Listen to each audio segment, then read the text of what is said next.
Hello, this is Dr. Grande. Welcome to this episode of the question part. Tonight's podcast will be dedicated exclusively to questions that were left in the comments section. Thank you so much for doing that. We'll try to get to everyone. I think we're mostly caught up with this episode, like we will be caught up on the questions. Let's go through introductions. We'll start with Jeff. My name is Jeff Pincin. I am a licensed mental health counselor in Delaware and Pennsylvania, and I specialize in the treatment of OCD and other anxiety disorders. And I guess I don't have any other profession this time. Okay. Mike? Wow. My name is Mike Smith, also a licensed professional counselor in the state of Delaware, focusing in narrative therapy and geek therapy, and I'm a self-styled expert in all things geek, and I also don't have anything else I would have been. I guess we're just going to be counselors then. Just counselors today. Great. Awesome. Dream profession. If I hadn't become a counselor, I would have become a counselor. So we have a variety of questions today that we've collected a little bit. I don't think we answered any on the last episode, which in the order of that we recorded it was Rust, even though it's not, they don't release in order, but that was the last one. So that was Rust. Movie set shooting was just Rust. And we held those questions over, and we had quite a few more that have come in too, right? Yeah. Right. Yeah, so we have over 20 questions now. I didn't count them, but over 20 questions, so quite a few. They took up more than a page, if that means anything. So, so I'll just ask the questions. Obviously, you guys answer whenever you want, and we'll just move on to the next one whenever we're done. All right, so first question, could you talk about any unexpected lessons or challenges you encountered as counselors? I don't know if I've ever told this story before in any of the episodes, and I'll change information to protect the innocent. But one thing I have noticed is with a variety of disorders, including anxiety disorders and OCD, is that when somebody gets highly distracted by a love interest or something else that's exciting to them, the symptoms seem to go away for a while. And I've seen this many times with a few different disorders, even ones that we think of traditionally as resistant to like environment, like depression and drug use. Right. I've seen many people who are using drugs for 20 years, 30 years, and they get a job and they always wanted like that particular job, and the job says you can't use. Okay. And they stop. Sometimes it's just not for everybody, but sometimes it's a matter of motivation, I guess. Interesting. You got anything, Mike? My biggest challenge, I think I might have mentioned it before, my biggest challenge from what I could remember getting into the field was, challenging my own preconceptions when it came to working with addiction and addiction treatment. Like I fell into the trap of Nancy Reagan, the just say no, like drugs are bad kind of trap. And I had to learn how to challenge that. One of the other biggest challenges that I had to deal with was learning how to not react when being screamed at in the face. Like from like 5 inches away, someone screaming at my head and having to just be like, okay, tell me how you really feel. Because that was a big thing. Like it happened in the inpatient setting. Some people just don't like being told no. And addiction hates being told no. Boundaries are terrible. Addiction hates them like a wrecking ball.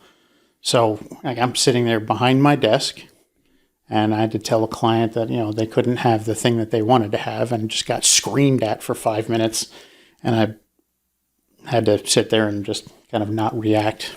Wipe the spit off your face, maybe.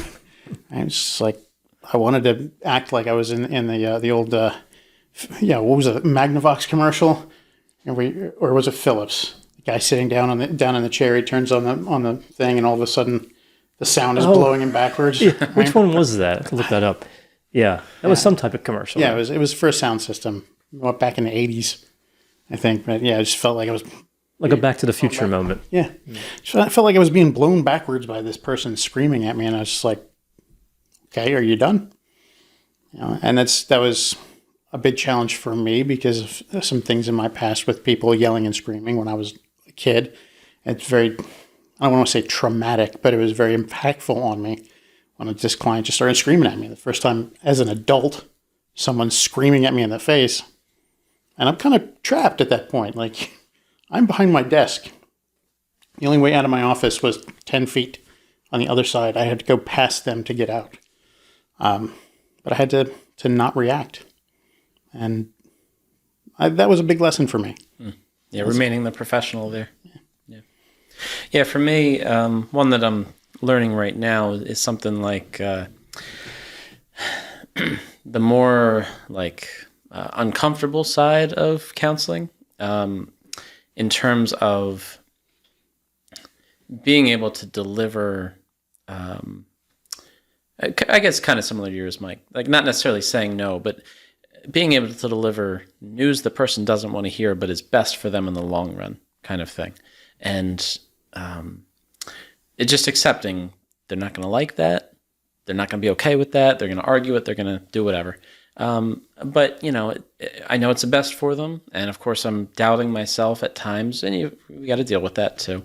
But, you know, just everything associated with that. But knowing this is the best thing for them, even if they don't think it, even if they don't want to hear it, you know, stuff like that. Anything else? What was your introduction to true crime, and what case is one that sticks out more than any other, and why? Unsolved Mysteries. Thanks, that was my very first true crime anything exposure. Robert Stack, Unsolved Mysteries. I talk about it a bunch of times.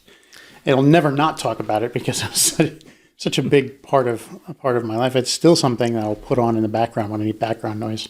That's one of those things that growing up, like, it was kind of like an event. Like, if one of my siblings had it on, it was like, oh, Unsolved Mysteries is on. Even if I didn't really know what it was, just like hearing Robert Stack's voice come on and being like, I know that this is going to be such a compelling story. And you just had to sit and watch it. Like, there was no choice there. For a while in the mid 2000s, they repackaged it with Dennis Farina as the host, and it was coming on at like 1:00 in the afternoon, and that was a time period where I was working overnights. So 1:00 in the afternoon was a great time for me to wake up. So I was able to set my TV at the time, had a timer, it could come on at a specific time, so I'd be able to come on that channel. And just like I would wake up to Unsolved Mysteries every day. It wasn't. Yeah, I think Robert Stack would have woken me up a little bit faster because just the creep factor there. But the Dennis Farina one, it's the same stories, just repackaged a little bit. Yeah, I think Unsolved Mysteries was a big influence for me too. And there was some other shows. I think 2020 has been on for a while. I remember seeing it. I don't know if they always emphasize crime like they do now. But back when I think it was Barbara Walters and Hugh Downs, I think, were the host, they did some crime-like cases. At least I think they did. I remember that. They also did a lot of other stuff. And there were a few other shows that covered true crime. Nothing as sophisticated as what we have now. Like now you can get it in many more places, and I think a little better research. But before the internet, they had to do what they could do, I guess. And Unsolved Mysteries was very low budget. Yeah. But I really liked Robert Stack, and I really liked the theme music, and just the general format of the show.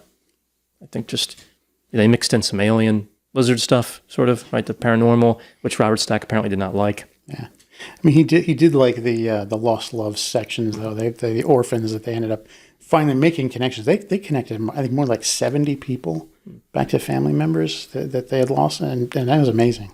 Oh, America's Most Wanted. That's that one was another one that was much more focused on, I think, homicidal offenders. Mm-hmm.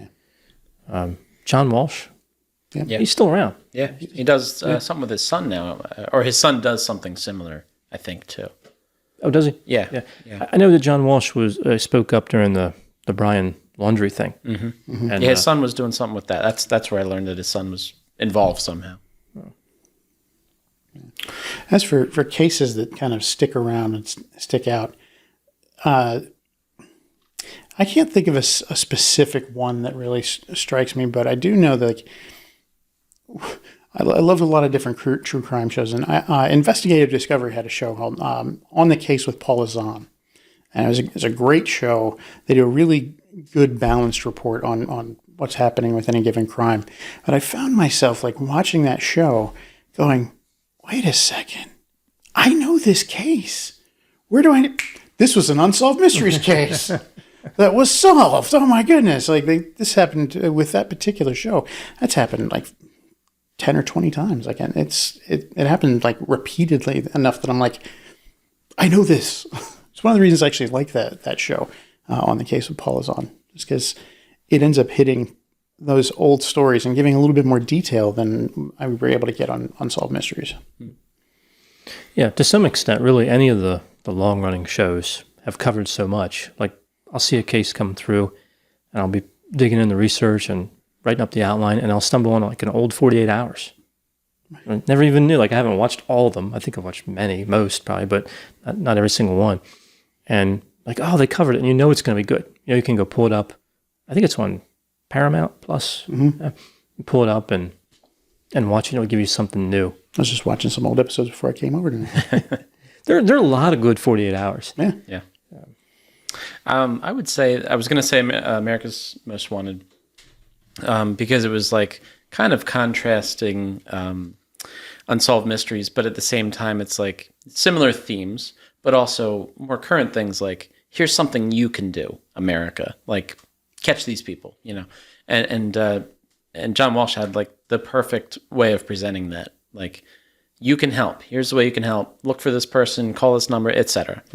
So that was cool. And I think really your videos, Dr. Grande, kind of got me into that as well, because it was like probably right at the vital time where I was like, oh, this is a way that I can understand people in a different sense, not just in counseling, but also like understanding to an extent what makes them tick, what's potentially going through their mind, stuff like that. So, I think it was a good bridge to kind of understanding that. So the next question was from me. Why did you decide to specialize in the treatment of OCD? And I think I mentioned this before, but really it was just a random email that came from a company that works exclusively with people with OCD that I still work for. But personally motivating though, my own struggles with it primarily when I was younger. But through treating people with OCD, learned just so much more about myself and understanding my own compulsive behaviors and what that looks like for me and how I relate to other people because of that. So it's been a really good fit for that reason. And the treatment just makes a lot of sense to me. So it's just one of those things that once I learned about it, I was like, this feels right. Like this feels like something I could really get into, like learn more about, research, and really kind of excel at. So, it's kind of like the right place, right time kind of thing, but also worked out really well.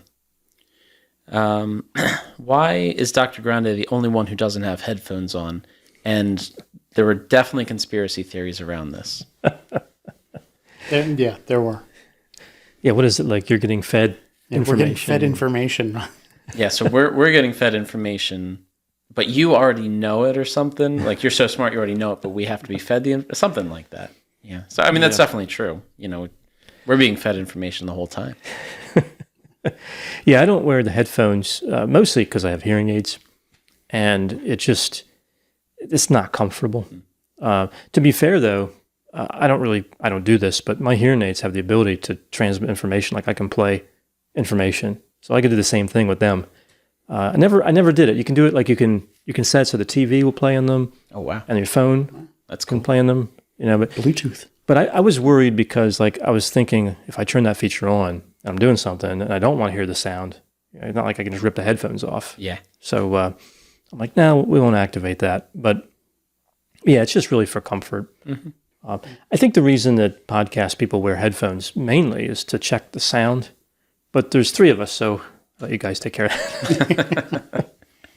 So what you're saying is that you're an alien lizard humanoid and you just get information fed to you, like just magically? Yeah, is that what? Yeah. Telepathically, right? It's just downloaded right into his brain. We have to use some, accoutrement to do the same thing.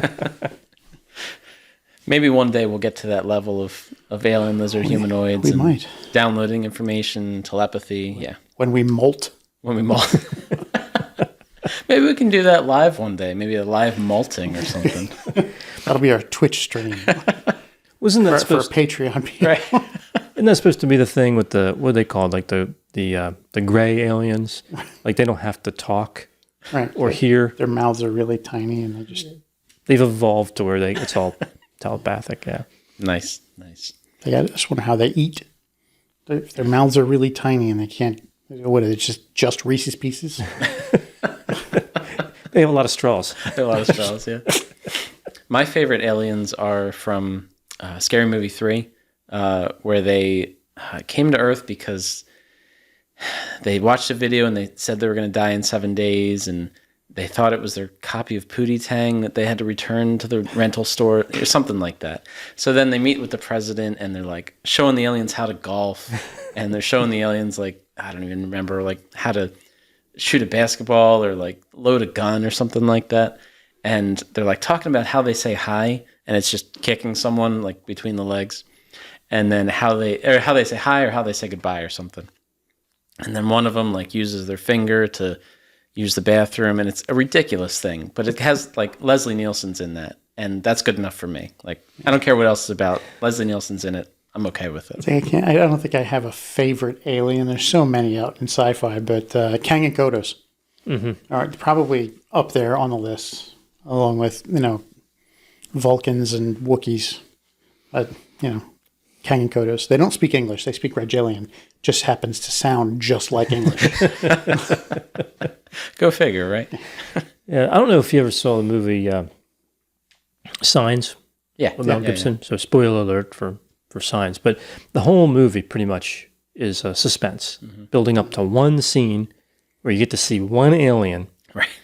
And it's an alien race so stupid, they didn't check to see if the planet was covered with water. Right? They're the big spoiler alert. Their big weakness is water. They melt like the Wicked Witch of the East. They melt with water.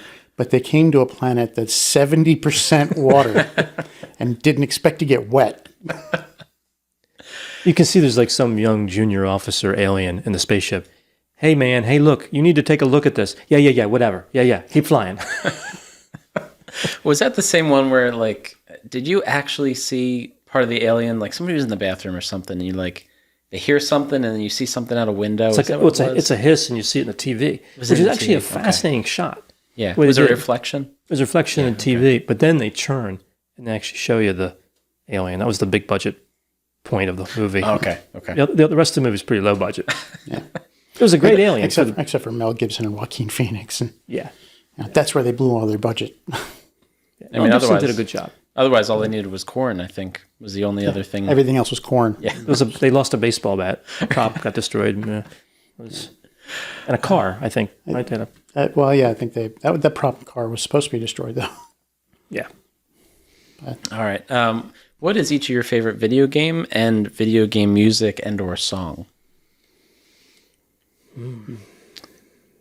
My favorite video game is Metal Gear, the Metal Gear franchise.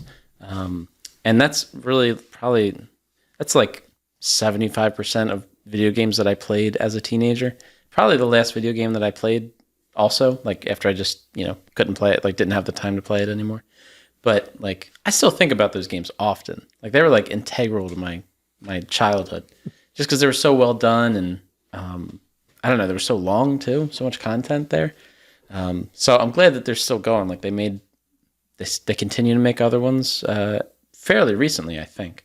But it makes me think like probably once a month, like how could I like find the time to play a video game? Because that's definitely what I would play.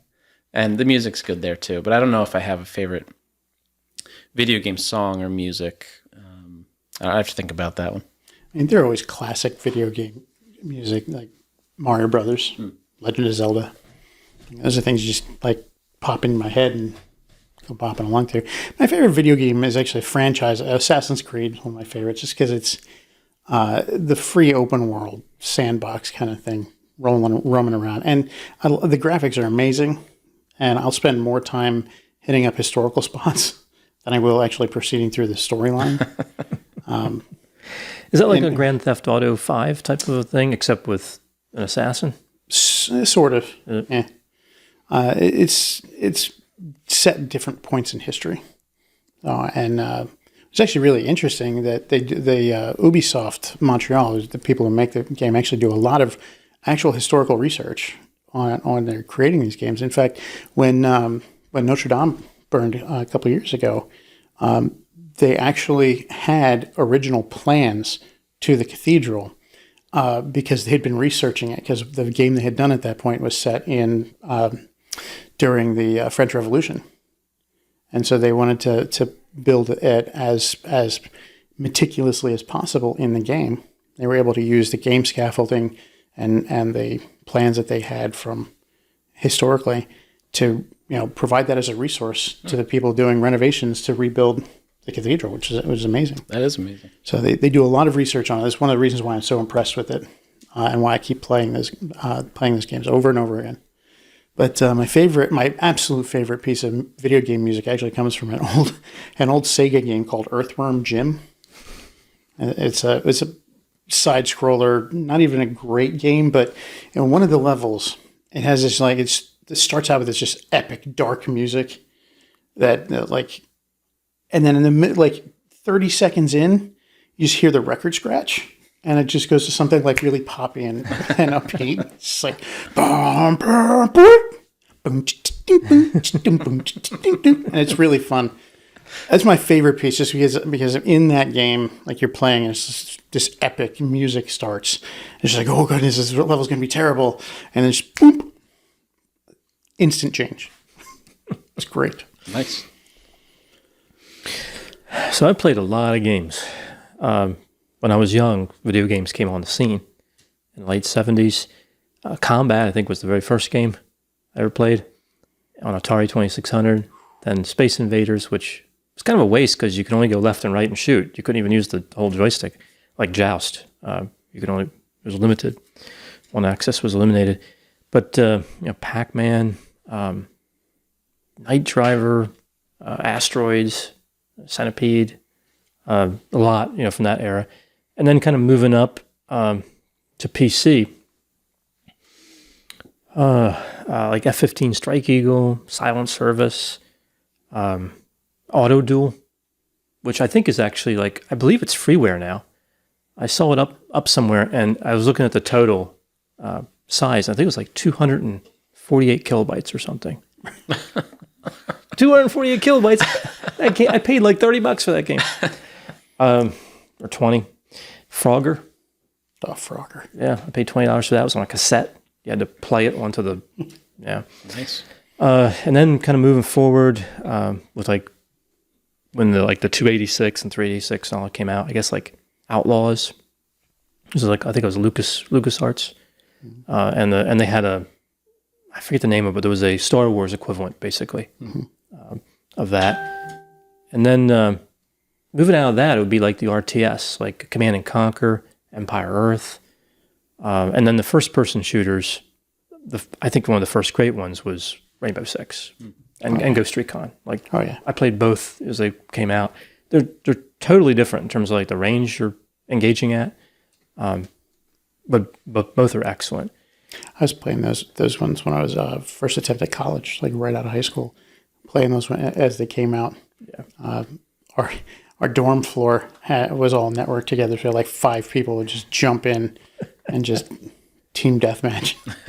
Well, what I love about Rainbow Six and Ghost Recon is that they're realistic. You're not quadruple jumping and pulling out nuclear missiles from your pocket. You run out of ammo. The ballistics is accurate. Your aiming is accurate. If you're wounded, you're not as good as aiming. You can't move as fast. And the terrorists that you're wiping out are realistic. Sometimes they're pretty good. It's tough to get through them. But then moving out of that, I would say into the more modern era of games. I like Arma 3. I mentioned that. It's a sandbox, military sandbox. The games are long, so it's a big commitment. But in terms of RTS, I would say Company Heroes 1 and Company Heroes 2. Company Heroes 2 is like excellent. For somebody who likes World War II, kind of like history and weapons and everything, it's hard to beat. Company Heroes 2. I'm trying out Red Dead. Was it Red Dead Redemption? Something like that? 1 or 2? 2. Yeah. That's great. Yeah. So I got through the part where you can like roam. Like I think you have to go through like the first couple, whatever they are, chapters or whatever. There's so much to do in that game. Yeah, it's just there's a lot, and your horse only goes so fast. I'm like, I don't have the time to mess around with this horse. But the some of the conflicts are just they're kind of funny too. Like Some of them are hilarious. Yeah. But I haven't really got into the whole. Was it the Dead Eye or Red Eye or The Deadeye. Deadeye? Yeah. Actually, I can make gun combat a lot easier. But when it you looks get like to a it certain would. point in the Deadeye. Yeah. I've beat that game with 100% twice now. Wow. It takes months every time I do it. Months of playthrough. And Yeah. there's a lot to do in that game. Yeah. When I was first just playing around, like testing it out, like not even you go into that little town where you buy your stuff initially. Like there's a camp and there's a little town. And you shoot somebody and like everyone's chasing you. You're like, oh no, this isn't the way to. Yeah, you have to be deliberate and you have to like wipe out witnesses and stuff. And, yeah. So that one's fun. But I'm looking right now. I haven't bought it yet, but I'm looking at Sniper Elite 4 because on Steam you can have the wish list. And like you want to buy this, buy this. You really want to? And I keep looking and looking at the reviews. I'm like, I don't know, but it's supposed to be pretty fun. Maybe I'll try it. Nice. I think people are pretty surprised that you play video games. That seemed to be, there's at least a few comments, I think. People like, Dr. Grande plays video games? This is amazing. Like, no one knew, or I don't know. I don't think anyone was surprised when I said I play video games. Nobody. Interestingly, I never listen to the music. Yeah. As soon as I get a new game, the first thing I do is go into the settings, put the music all the way down. I don't know what any music sounds like in any of them. Because it's just to me it gets in the way. I want to focus on what I'm doing. Gotcha. Very good. Next question: what do you guys think about people that are empaths? People that often feel the emotions of others as their own. What are your thoughts on empathetic people? Certainly easy to get burned out. People that have high empathy. Yeah, it's a blessing and a curse. My always first reaction to what do you think about empaths is empathy is a skill, not a way of being. Like it is ultimately, and I got this one from you, is ultimately a logical skill. It's about identifying what somebody else's emotional state is at the moment based on visual cues, and then recognizing internally that, hey, I've felt that same way too, and being able to kind of logically linearly connect those two things. And I think that people who refer to themselves or are referred by other people as empaths are just people who are just innately good at it. Yeah. And exhibit and express it all the time. Right? They don't regulate it like a counselor. Mm-hmm. So yeah, I think it definitely is a skill. And I think it's mostly cognitive. It's a thought process. I think if you have kind of like the sympathy reaction, where you're immediately feeling the same way without going through a thought process, life's going to be tough. That's a hard way to be. Especially if you're in any type of work where you're dealing with people who are suffering. It can be challenging. There's a construct out there called the highly sensitive person. Yeah. Which is HSP. Which a lot of people connect with. And I think the research indicates something like 1 out of 6 people are HSPs. And I was a little skeptical at first when I was reading it, but it seems all right. Like it seems to connect to a lot of people I know. It seems to qualify. Yeah. Although you could argue that it's not a highly complex classification. You're just saying, it's almost like you're looking at a personality trait and saying, oh, high agreeableness, that's a special kind of person. Well, we've all met people high in agreeableness. It's not really special. It's just what it is. It's reality. So, so the larger argument would be, what does it mean to be an HSP? Mm-hmm. Should you try to do something to not be as empathic or to manage it? Probably not. Nothing different, really. The biggest takeaway that I've seen so far with people that I've worked with clients, is once they are able to identify something about themselves, are like, okay, that makes sense, because all this time I've just felt weird, or I've just felt like I'm acting weird, like I'm just so sensitive, and I'm like, I can't maintain friendships because I'm just so weird, But being able to give a name to it and recognize, okay, well, maybe there's just something that I feel at a different level than other people might, and okay, maybe that's okay. Maybe I need to adjust it at times. Maybe I need to like be aware of how I'm like presenting myself. Maybe I need to be aware of what situation I'm in and how that looks for me, how I might be, maybe triggered by something, or how I might feel too much empathy in a situation, things like that. So from my experience, it's led to people being able to cope in better ways because they feel like they have a better understanding of themselves because someone's put together a profile about a way that they are sometimes. So it's been helpful for at least a few clients of mine. I mean, my first reaction whenever I hear the word empath is to go to Star Trek. Star Trek Next Generation, Deanna Troi is an empath because she's half human, half betazoid. The betazoids are fully telepathic. They can sense other people's thoughts and read people's minds. And Deanna's only half that, so she got the diluted version, which means she can sense people's emotions, like when they're around. She doesn't even have to be looking at them. And like that's an interesting, like a psychic take on things in the Star Trek universe. But I've never been able to see somebody who's like been sitting in a room with their eyes closed and somebody walks in who's angry but doesn't make a lot of noise or show of it and be like, oh, wow, you're really angry. Like I've never seen that. Not ever. They always kind of like somebody walks in and they look, wow, that person's really angry. Like, because there are visual cues or auditory cues, things like that they pick up on. And yeah, it's a skill, but there are other things that people can do that they're innately skilled at, like singing. Some people are just really good at singing. They've never taken a lesson, but they're really good at singing. But singing is still a skill. And if someone's really talented with it, they can learn that skill even better. So that's where I think that putting it, classifying as a skill like that for people who just innately have the talent for utilizing empathy is able to be able to say, hey, look, you're really good at this already. Let's use this to regulate. Let's use that skill. Yeah, I think the value of empathy for a lot of people is just it helps people to feel understood. Right, like people don't automatically know that when they're talking, people can understand their story. But when people are empathic, it's like, oh, you get it.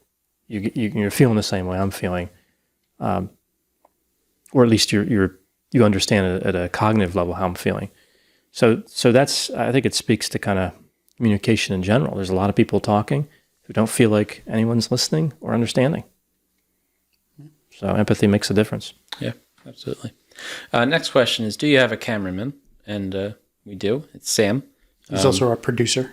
Tried to get him on here in front of the camera again, and he resisted. So yeah, he's still dealing with that spider thing. He killed a spider before we recorded, and yeah. So I think we'll keep trying. That's my goal anyway, to get Sam on this side one day. So well, we've got the 4 cameras, and like we don't have like the traditional cameraman. You think like they're right behind the camera, right, like operating. Right. We actually don't have that. They're all on tripods. But Sam does a great job of switching between them to give the best possible view at any given time. Sometimes we try to trick him by giving cues like, and then I don't talk. He's also, sorry. Okay. I was going to say he's also over there changing the reels out for the camera. So it's good job, Sam. We had to use some older equipment. Budget problems. We found the old 35 millimeter cameras back somewhere in the basement. Started doing an IMAX and just these giant reels. Yeah, I think I don't know what the level would be, but we should set a level of like subscribers or total views or something where we upgrade to 8 cameras, which would be the next natural jump up from where we are is 4 and then 8. I don't know what should go past 8. I don't know. That'd be a big switcher. Yeah. Maybe after 8, maybe we each get our own personal camera where we have to do like a side. Like, just said that. And we go back. We have the booth back in the back where I'll go. It's just like on reality shows. Right. I can't believe this just happened. I'm not going to be able to talk when I come back out there. Guys, that was a great idea. And then we come back and we just talk normal. It's actually interesting, and most of the time that's filmed, those kinds of things are filmed, the testimonies are filmed way after the fact. Yeah. So like they'll film the whole sequence as it goes, and then they'll have them come back. And I learned this behind the scenes on one of my favorite TV shows, Forged in Fire. Some of the bladesmiths on that show is like the hardest thing about being on that show is talking in the present tense days afterwards when you're recording the testimonials. Like they'll stop at a point and ask them a question about like, what were you thinking during this moment? Sure. And they'll be like, they have to, they're thinking about what they were thinking then, but they have to phrase it right now. Right? Because when they air it, it's going to be like cut into the middle of what's going on. Right. And they have to talk in the present tense. And it's really difficult for them to do that. I always liked the way that Modern Family handled that. It was already a cleverly written show, and they would kind of squeeze in those testimonials as if they're doing like a documentary or whatever. They never really talk about that, right? Right. Just like The Office, it's like just happening. But actually, The Office had those too. The Office did, they had the testimonials. Mm-hmm. They started doing that with Parks and Recreation, but they stopped after a little bit because it was just supposed to be a spin-off of The Office, same kind of deal. But then they were just like, we're not going to do the whole documentary thing. They still had people talking to cameras and things. Yeah. There's a recurring sketches on Saturday Night Live that kind of make fun of that reality TV format. So it's usually these guys that are living together in some apartment or something, and so it'll be these two guys, say they're sitting on a couch playing video games or something, and they'll do the cheesy like, "Hey, can we talk?" And they're like, "Yeah, sure." So they like very systematically like turn to each other and say, "I've been thinking about going to see a movie tonight." And then the other guy, of course, does the aside thing. He's like, "A movie? This is the first time I'm hearing about this. I can't believe you would bring up a movie at this point."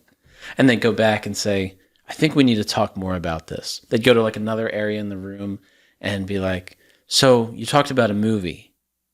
This is the first I'm hearing about this." And it just, they repeat the same stuff over and over. And then inevitably another character comes in and is like, "I thought we were going to make pina coladas tonight, but a movie?" And then they do an aside with that. Will Ferrell was in one of them.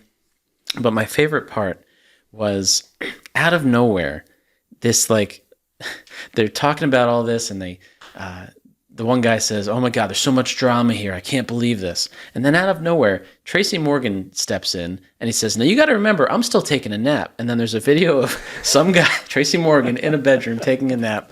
Wasn't a part of anything, and then just goes right back to it. And Tracy Morgan just appears out of nowhere. And those are among my favorites because they're predictable in the sense I kind of know the format, but they're unpredictable because I just don't know what kind of ridiculous stuff they're going to come up with. But it's hilarious because I've never watched a reality show, really. But like it's just the image of what I have. It's just these people making ridiculous claims about drama and stuff like that. So I really hope those continue, but I'm not sure if they are. One of the main guys that did it is no longer a cast member. The setup for that sounds a lot like one of the games they play on Whose Line Is It Anyway? Yeah. With Ryan Stiles and Colin Mockery, the narration. Yeah. Oh, they'll start a scene facing each other, and then one of them will step away, face the camera, and just narrate what he's thinking, and then step back, and the other person has to respond. That's always funny. Whose Line is just one of the funniest shows. It is. I love that show. Oh, that's good. That's good. All right. Anything else? No. Next question. In your practice, have people ever come to you with astrological problems?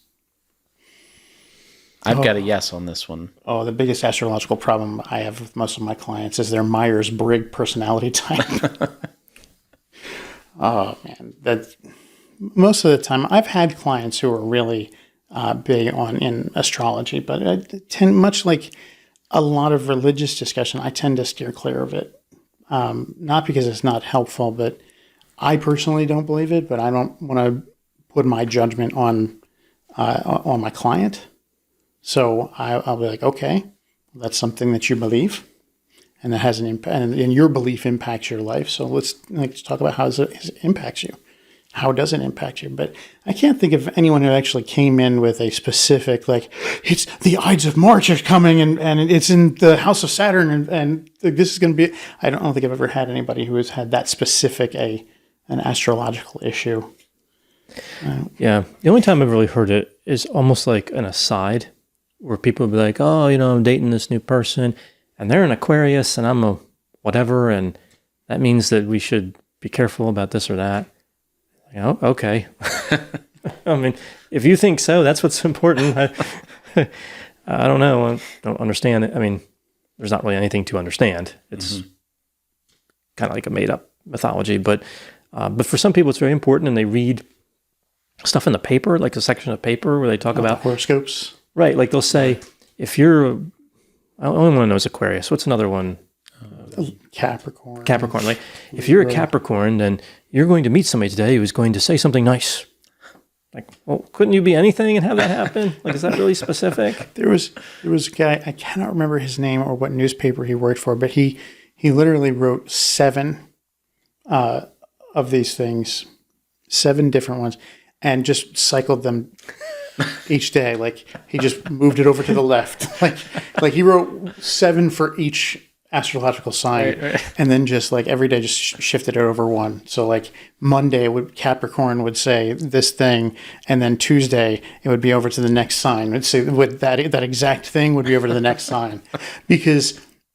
And what he found out basically was that most of the time people only pay attention to their own sign, so they don't read the other signs. So he could get away with just like minimal amount of work. And then by the time you get through all the signs and have like 7 different ones for each sign, back to the beginning of the new year, you recycle it. Nobody remembers the stuff from last year. I wonder if those writers, like when they send that stuff into the editor, is the editor like, well, wait, which one goes with which? And you're like, look, it really doesn't matter. Just have fun with it. Maybe they just throw it into a hat at that point and be like, whichever one you pick out, I think that it might be just as effective to put them all around a dartboard, just throw a dart. Right. There's a website that I stumbled upon a little while ago that I have to watch out for. It's like a landmine. But like some of the times what I'll search for is like a timeline. And there's this website that has timelines. Like they tend to rank high for when you search a timeline. And all they do is copy another website like Insider or something like that, or Fox, and they'll change the words. So I think it's like a synonym machine. And you have to be careful because it changes the meaning of the words. Like the other day I went onto it and read something before I realized it was that site again. And it said, Mr. Smith or whatever has been named, what is it? A human of curiosity. I'm like, what? Person of interest. It was. So I think like with the horoscopes, they just need to get that company and just be like, just use that algorithm, use the bot, just change the synonyms. People eat it up to be like, oh, I am a person of interest. Oh, I am a human of whatever. I think it was human of curiosity. Curiosity. Yeah. I come across people who have astrological problems pretty often, like a lot more than I would have assumed, because OCD is kind of an anxiety, for that matter, is kind of a fear-based kind of thing, like what if kind of thing. Mm-hmm. People get it in their minds. They might hear ideas like putting things out there in the universe. Like if I say an idea, it's out there in the universe. Or the Mercury in retrograde, I think it is. Things like that. And so people assign meaning to these things already, but they assign meaning in terms of like, well, when that's happening, then I have to do certain things, certain compulsions, so that doesn't happen, so that my whole world doesn't fall apart, so that my whatever. And they assign all these steps to it, essentially. And it starts with this sometimes a small little thing, but because some other event happened in their mind, they're like, oh my God, because this happened and this happened at the same time, that means they're related. that means I have to watch out for all these astrological things. And in the same breath, they'll be like, but I know it doesn't make sense, but my anxiety's so attached to it. And so it's a lot more dangerous than I would have ever thought, because you hear horoscopes and you're like, all right, some people think about them, whatever. But when you start assigning meaning to these things and really basing your life, fitting your life around this stuff, that's dangerous, because there's no way out of that. There's no way that meaning's ever going to be detached from it unless you're intentional about realizing, I don't have to listen to this, right? I can do what I want to do no matter what the stars may do. So it's more dangerous than I would have ever thought. Yeah. Next one. In an ideal world, do you think mental health counseling should be something that everyone does on a regular basis, even if they feel like they're fine? Or does there come a point where it wouldn't be beneficial? Yeah, this is actually a pretty controversial topic in the world of counseling. I think only in the world of counseling. It's not a big deal to social workers, traditionally, psychologists, marriage and family therapists. This seems to be something I hear more in counseling than any other place, and that is everybody should get counseling, right? Counseling is a resource. It's finite. So my attitude is, if you don't need it, don't use the resource. It's not free. Somebody pays for it one way or the other. Mm-hmm. But I would be liberal in the sense that if you feel like you need it, don't wait too far. Like, go get it. Like, if there's any sense you need it, go get it. But if you're pretty sure you're doing all right, I think everybody should have it at least once, just so they can understand the experience. And okay, this is now I understand it. So when I need it for a mental health concern, I can get it. Like 6 sessions or something like that would be good, just to get familiar and understand it. And, even if you don't want it for yourself, it helps you understand other people who are in therapy. There's an empathy component. But other than that, I think if you're okay, if you're doing well, I wouldn't worry about it. I'm personally of the opinions it's mental health is health. There's no distinction. The Gestalt therapist would say, in me says, there's no difference between mind and body. There really isn't. Our mind is a product of the brain, which is an organ in the body, intricately connected to everything. Mental health and physical health are health. It's the same thing. If you're staying on top of your health, checkups with your physician just to make sure everything's going well, once a year or once every 6 months or so. It depends on what your health has been. I think similarly with the mental side of things, it can be beneficial to check in every once in a while. Utilize those 6 sessions through EAPs, if you can find a counselor that takes EAPs. If you can, if you don't need it, you don't need it. And, you can figure that out pretty quickly. Other people do like to have it as a resource that they regularly use. I have several clients who I see once a month because they just want to keep in the practice of coming in and talking to me once a month. Nothing major is going on in their lives. Things are going really well, but they like to come in for that hour once a month and go through. I have one client, I see him kind of after my scheduled hours, because our sessions are always telehealth, and sometimes they last 15 minutes, so I don't even charge. I check in, see how he's doing. Things are going really well. I'm like, okay, that's great. If you just want to call this a check-in, I'll see you next month. And then we're done. And if it goes longer than 15 minutes, we get into some deeper stuff. That's when I call it a session and I charge it to his insurance. Otherwise, he just likes to be able to check in and say, hey, things are going really well. And that's beneficial to him. So that's why I keep doing it. I'm sure he loves the flexibility of that too. Like, I have it and it's available. And if nothing comes out of it, or, it's 15 minutes and really not much comes out of it, great. But if more comes out of it, even better. Yeah. I was going to say about EAP benefits. It sucks that, from my experience, this is only from one insurer, but they pay less than the other rate. So this is, I won't say who, but they pay less, like $30 less per session. And I'm like, what incentive do I have to go through the work to do that? Like, because I have to call them and get the whatever number. Like, what incentive do I have to even accept this? If you're going to pay me $30 less than anything else. It's been my experience that they always take forever to pay out. Insurance claim for a regular session might take 3 to 4 weeks to clear through, but the EAP one can take like 3 or 4 months before I end up seeing them come in. That hasn't been my experience with this particular insurer, but I can understand that because the AAP benefits are just like they're very convenient, of course, for the person, right? For the person who's using them. But it's just like it feels like a terrible system because of payment issues and whatever else. I think it depends on the particular insurer, but the experience that I had with it was they didn't want to pay out anything until all 6 sessions had been used. So it's like as soon as all 6 sessions were used, they paid out for all of them, but I had to go through 6 sessions before I got paid for any of them, and that was terrible. In fact, the one single professional complaint that I've ever had since I became licensed was because of an EAP client, and it was because he came in, we did the sessions, we did 2 sessions before he goes, "Oh, I wanted this to be EAP."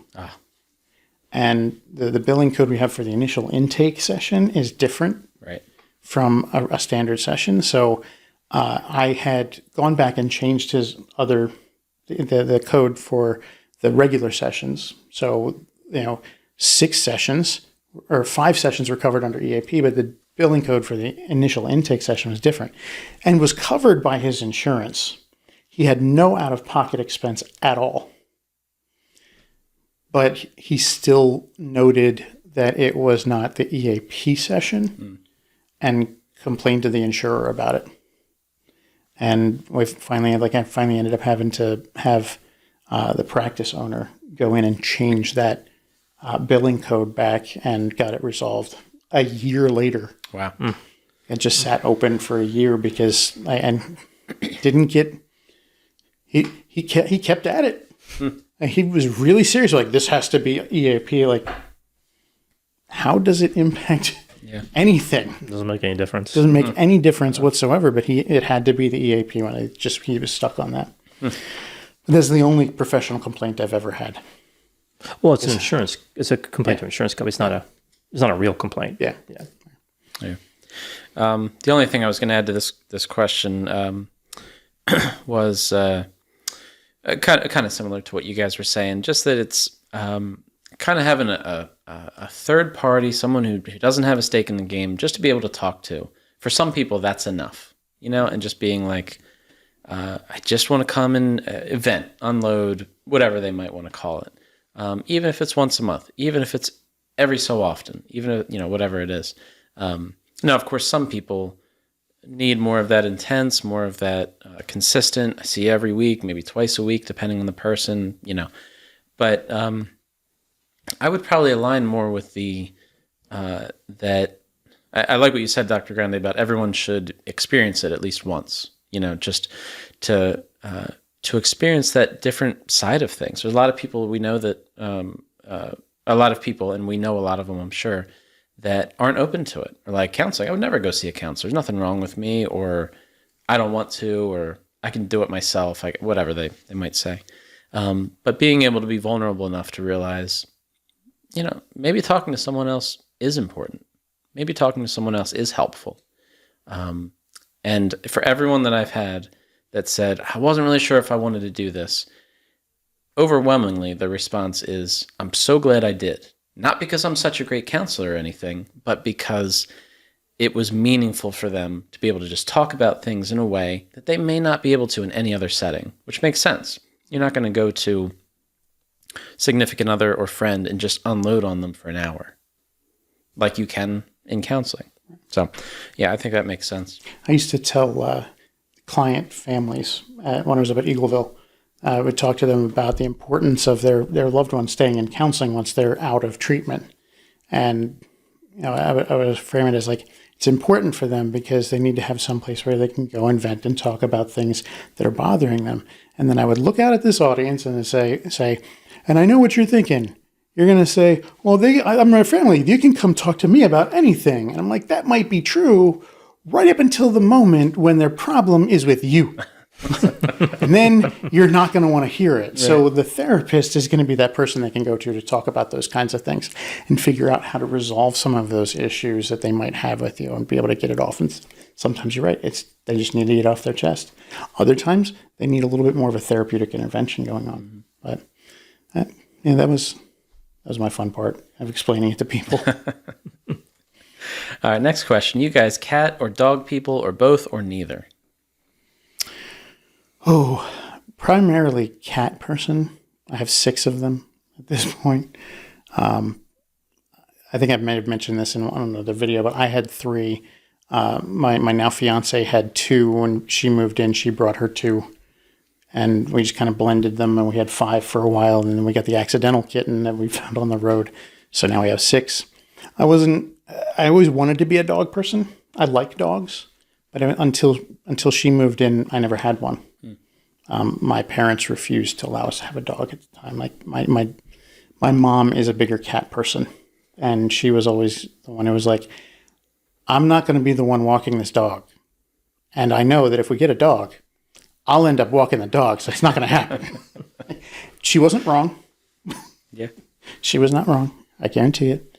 But until my fiance moved in, I never had a dog. Now I have a dog. So I can say I'm both cat person and dog person. And a horse, right? Do you have a horse? Yeah, fiance has a horse. Yeah. So you're animal people. Yeah. Oh, we got 3 rats too. You're animal people. Yeah. I want to get chinchillas too. There you go. I've seen those before. Little furry, small furry creatures, right? Super soft. Yeah. They're like 90% fur. Are they technically like a rodent or something else? I'm not sure. I'd have to check. Something tells me they're lagomorphs. They might be rodents. That's not a pet you hear of too often. No. Yeah. Didn't was it Patty and Selma? Didn't one of them have a lizard? Yeah. Simpsons. Yeah. Like an iguana or something like that. They are rodents. They are in the order Rodentia. Oh, okay. Yeah. So I would say I'm definitely a dog person. Cats are too independent. They're nice. I'm sure they're nice, but they're just so independent, and I can't reconcile that. It's like they just do their own thing. I can see how cats have an advantage in terms of convenience, though, like because they do their own thing. But yeah, I like dogs. I have 2 dogs. Did you have dogs growing up, or not really? I think we had a dog briefly, and maybe for like a couple weeks. Didn't work out, I guess. I was pretty young, probably like 8 or 9 or something. And then the next dog I would get would be when I moved out. So, years later, like 21 or something. I had a few German Shepherds, and then the 2 little dogs, Yorkie and Multi-Poo. Yeah. I guess I would have to say more of a cat person. I don't have anything against dogs. The only experience I have, we had a dog growing up. It was I don't remember the breed of dog now, but it barked a lot. Like any little noise it heard, and it was like just annoying. Like it wasn't real affectionate, kind of an ugly dog, but it didn't shed. And that was the reason we got that dog. My sisters were allergic to pet dander. So, I mean, the dog, it was a good dog, I was sad when he passed, when we had to put him down, of course, but it wasn't like, man, I really want a dog because of this. So, after my wife and I got married, my sister was getting rid of a cat. They were living in an apartment, couldn't keep the cat. So we've had a cat for 6 years now, and I had a cat growing up as well. And so, I mean, cats are cool, affectionate most of the time, things like that. But at the same time, I think there's some great, I think having a dog would be great as well. But the responsibility of it, I don't think that I'd be able and or willing to like spend as much time doing whatever you need to, walking and like paying enough attention to the dog, things like that. Not because I wouldn't care about the dog, but just because it's not something that like I really think about or like really kind of have a mindset for, I guess. My wife talks about wanting a dog, but then she kind of thinks the same thing. Like, but then I'd have to care for the dog. Ooh, I don't know that I'm going to be able to spend enough time caring for the dog like it would need to. But like the German Shepherds or the what are those Alaskan Malamutes? Those big fluffy dogs. Huskies. Yeah, Huskies. Dogs like that. I think they're really cool. Like everyone I've come across has just been just a wonderful dog, a wonderful pet to whoever the pet owner is. And so, I mean, maybe something like that if we were to get a dog, some kind of bigger breed, I guess. My wife always talks about like getting a greyhound dog that was like rescued from racing or something like that. I think just for the sake of getting it out of that environment or something. So, I mean, I have nothing against dogs. I guess Name more it of a Santa's cat person. little helper. I was going to Exactly. say Satan's little helper. Satan's little helper. Santos el helper. My fiance wants to get another dog at some point. She wants a really big dog. She wants a Great Dane. Yeah. Like, and I keep telling her, she already has a horse. She doesn't need a second one, especially not one that's going to live in the house. All right. Next question is favorite color. I'm going to go with green. It's a toss up between green and blue. I like green.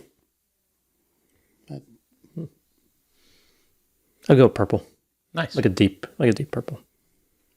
Deep purple. Not the great band. Great band. Probably the first. I'm a highway star. Probably the first song that most people learn on guitar. The Deep Purple. Smoke on the Water. Right. Oh, 2.5 Men. Did they do something with that? 2.5 Men. Oh yeah, the kid, the son, for the first few seasons, like he's trying to learn guitar. Oh, that's right. And he's constantly playing the riff from Smoke on the Water. And does it like keep them awake, or are they just totally annoyed by it or something? Yeah. I remember seeing that. Yeah. Oh, that's hilarious. Oh boy. So how can I get the kids to actually give me a reflective answer? This was part of more of a comment, so it's I kind of took it from that. So how can I get kids to actually give me a more reflective answer, or any kind of tips on how to work with children that don't get help from their parents regarding their health or just your own thoughts? Geek therapy. That's my initial response, and all about Makes sense. touching on shared pop culture stuff. Like clients I've had that have been resistant to just talking about anything. The ones just kind of like, yeah, I don't know. Like once I find something that they're interested in that I also have some experience with, like I try to engage on that thing. I don't even ask like therapeutic questions. It's like I have a couple of like a client who really likes anime.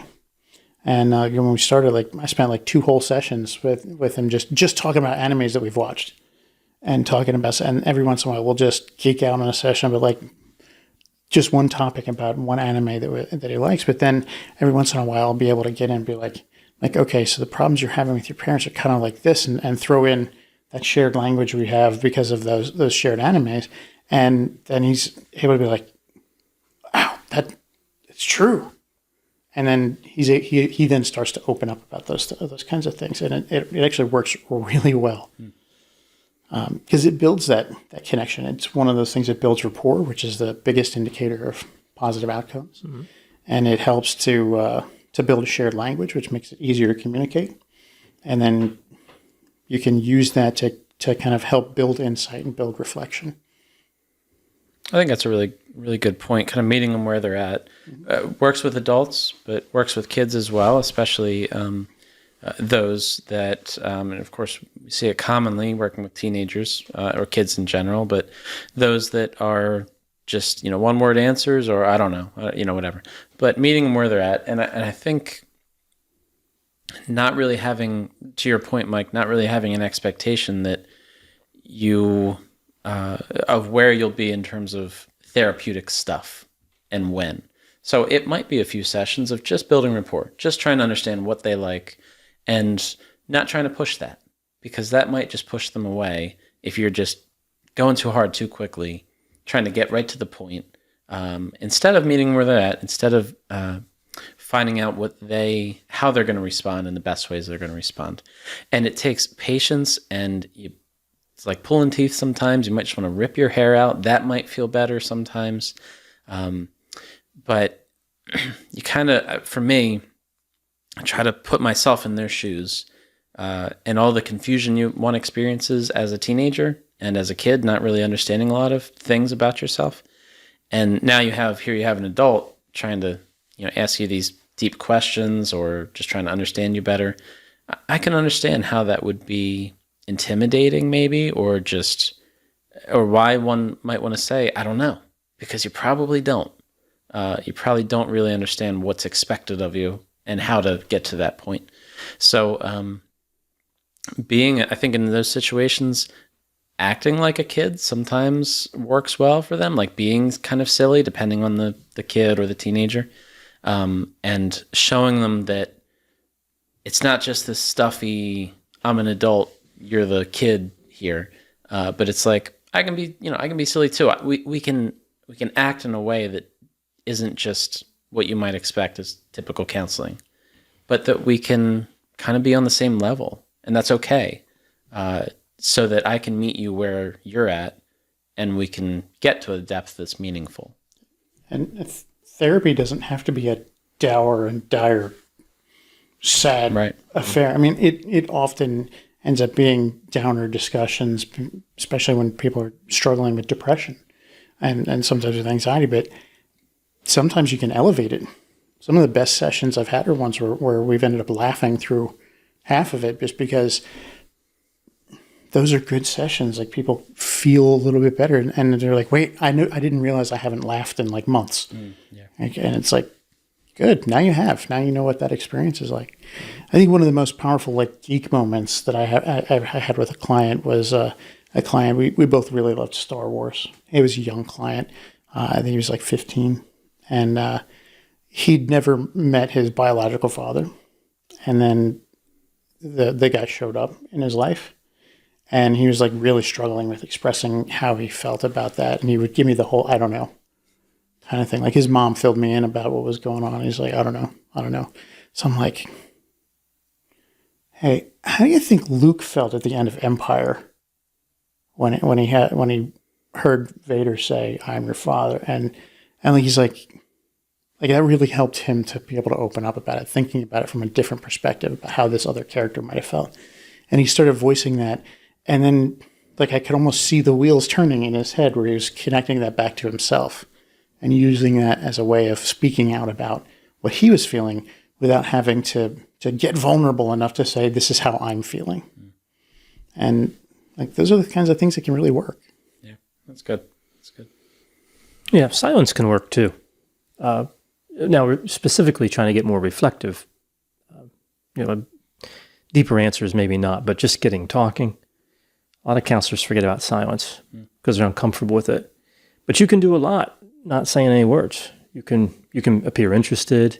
You can lean forward, tilt your head. All kinds of possibilities. And often people maybe feel the pressure a little bit. They'll start talking.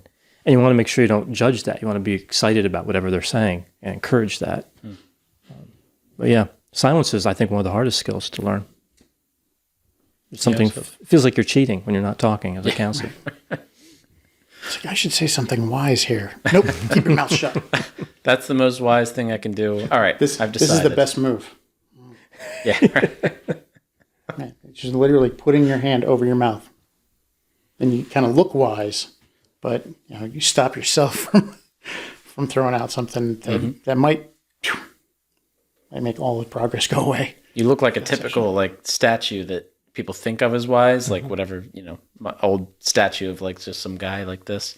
But in reality, you're like, I just need to stop myself from talking. And see, I love having the beard because I can just like stroke the beard. Wow, how wise. All right. These are from my deep thoughts. Yeah.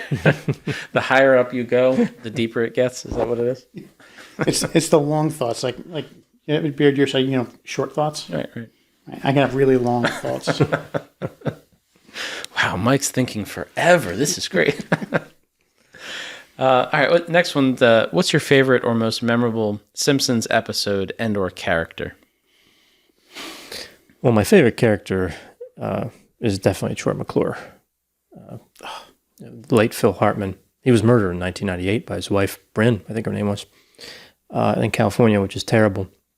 But before that, Phil Hartman was on his way to the stars. Like he was a massive star already and had a lot of things in the works. We should do his case. It's actually an amazing case. There's a lot I learned when I researched a while ago. Like he was a pilot and he'd regularly fly around the area and stuff. And one of the things I learned that I really liked, I don't know if I mentioned in the video that I did, but when he was on, I think it was News Radio? The show he was on with Joe Rogan? I think so, yeah. But when he was on News Radio, like when they're filming that, it's like a set. And there's an audience there. And he would go out and entertain the audience. And he would play Troy McClure. Like that's what they all wanted. He said his Troy McClure fans were his best fans. So yeah, I'm a big fan. Like, what his tagline was like, "You might remember me from." I remember such films such films as. Yeah. Some of them, we can't repeat, but many were hysterical. All of them were funny. They were all funny. Yeah. And my favorite episode would have to be Monorail with Leonard Nimoy. It just had some of the best lines of any of them. I believe that episode was actually written by Conan O'Brien. Actually, it's some of the best music too. Yeah. That was just that's like everything came together in that episode. Oh, yeah. It was the best of The Simpsons. So funny. Yeah. If you only see one episode, Monorail. I love some of the iconic musical, episodes that they do are great. Some of them fall a little bit flat, but with things like Monorail, the Monorail song is great. And The B-Sharps. The B-Sharps, Yeah. amazing episode. B-Sharps was an amazing episode. The one that always comes into my mind every once in a while just is "See My Vest." Mr. Burns wanted the 25 puppies that Santa's little helper had, Right. and he wanted to make a greyhound for a tuxedo. So he sings a song that is ripped right from Beauty and the Beast with "Be My Guest," but it's "See My Vest," and it's so funny. There's one. I don't know if it's a Halloween one or not. But there's one where they have a play on the Raven, like a spoof on the. Mm-hmm. That was one of the Treehouse of Horrors. Yeah. Those are actually some of my favorite episodes. I know there's like 33 of them or 34 of them now, but anytime Treehouse of Horrors is on, I'm watching it because they're always hysterical. I remember the first one they did. I don't remember which one it was, where they switched the animation style to like a 3D, almost like a Pixar, and it was like. Yeah. And now they do that. They've done that a few more times. Right. That was a Treehouse of Horrors. Homer got sucked into the third dimension, and then he ended up going in, being transported to the real world. Right, and he's walking down the street. Right. Yeah. Which I think that was a wonderful gag, and Family Guy did a similar gag where they had Peter and realistic Peter sitting down, but it was that was a joke about the last time it was a cutaway joke for Peter. He's like, the last time I did drugs, and then you see a guy in full Peter costume sitting on a bench. He's just like, I am freaking out, man. It's hilarious. I don't know that I could really add anything to the question. I don't know the episodes or the characters like you guys do. I mean, I've watched the past few seasons, but I like it. I love it. It's a great show. I don't necessarily connect with it like you guys do. So I don't know that I could really say like this is my favorite this or this is my favorite that. I think they're all great. And every time I've watched it, I've appreciated it. I've loved each of the, most all the episodes. And I love all the running gags, that it's, especially that it's been able to run this long. So it's as old as I am. That's the way I remember that it was when it started in 1989. And even stuff like Bart writing on the board in the opening scene and the different couch gags. It's different every time, all that kind of stuff. The amount of guests that they have on there, voice actors that come on there.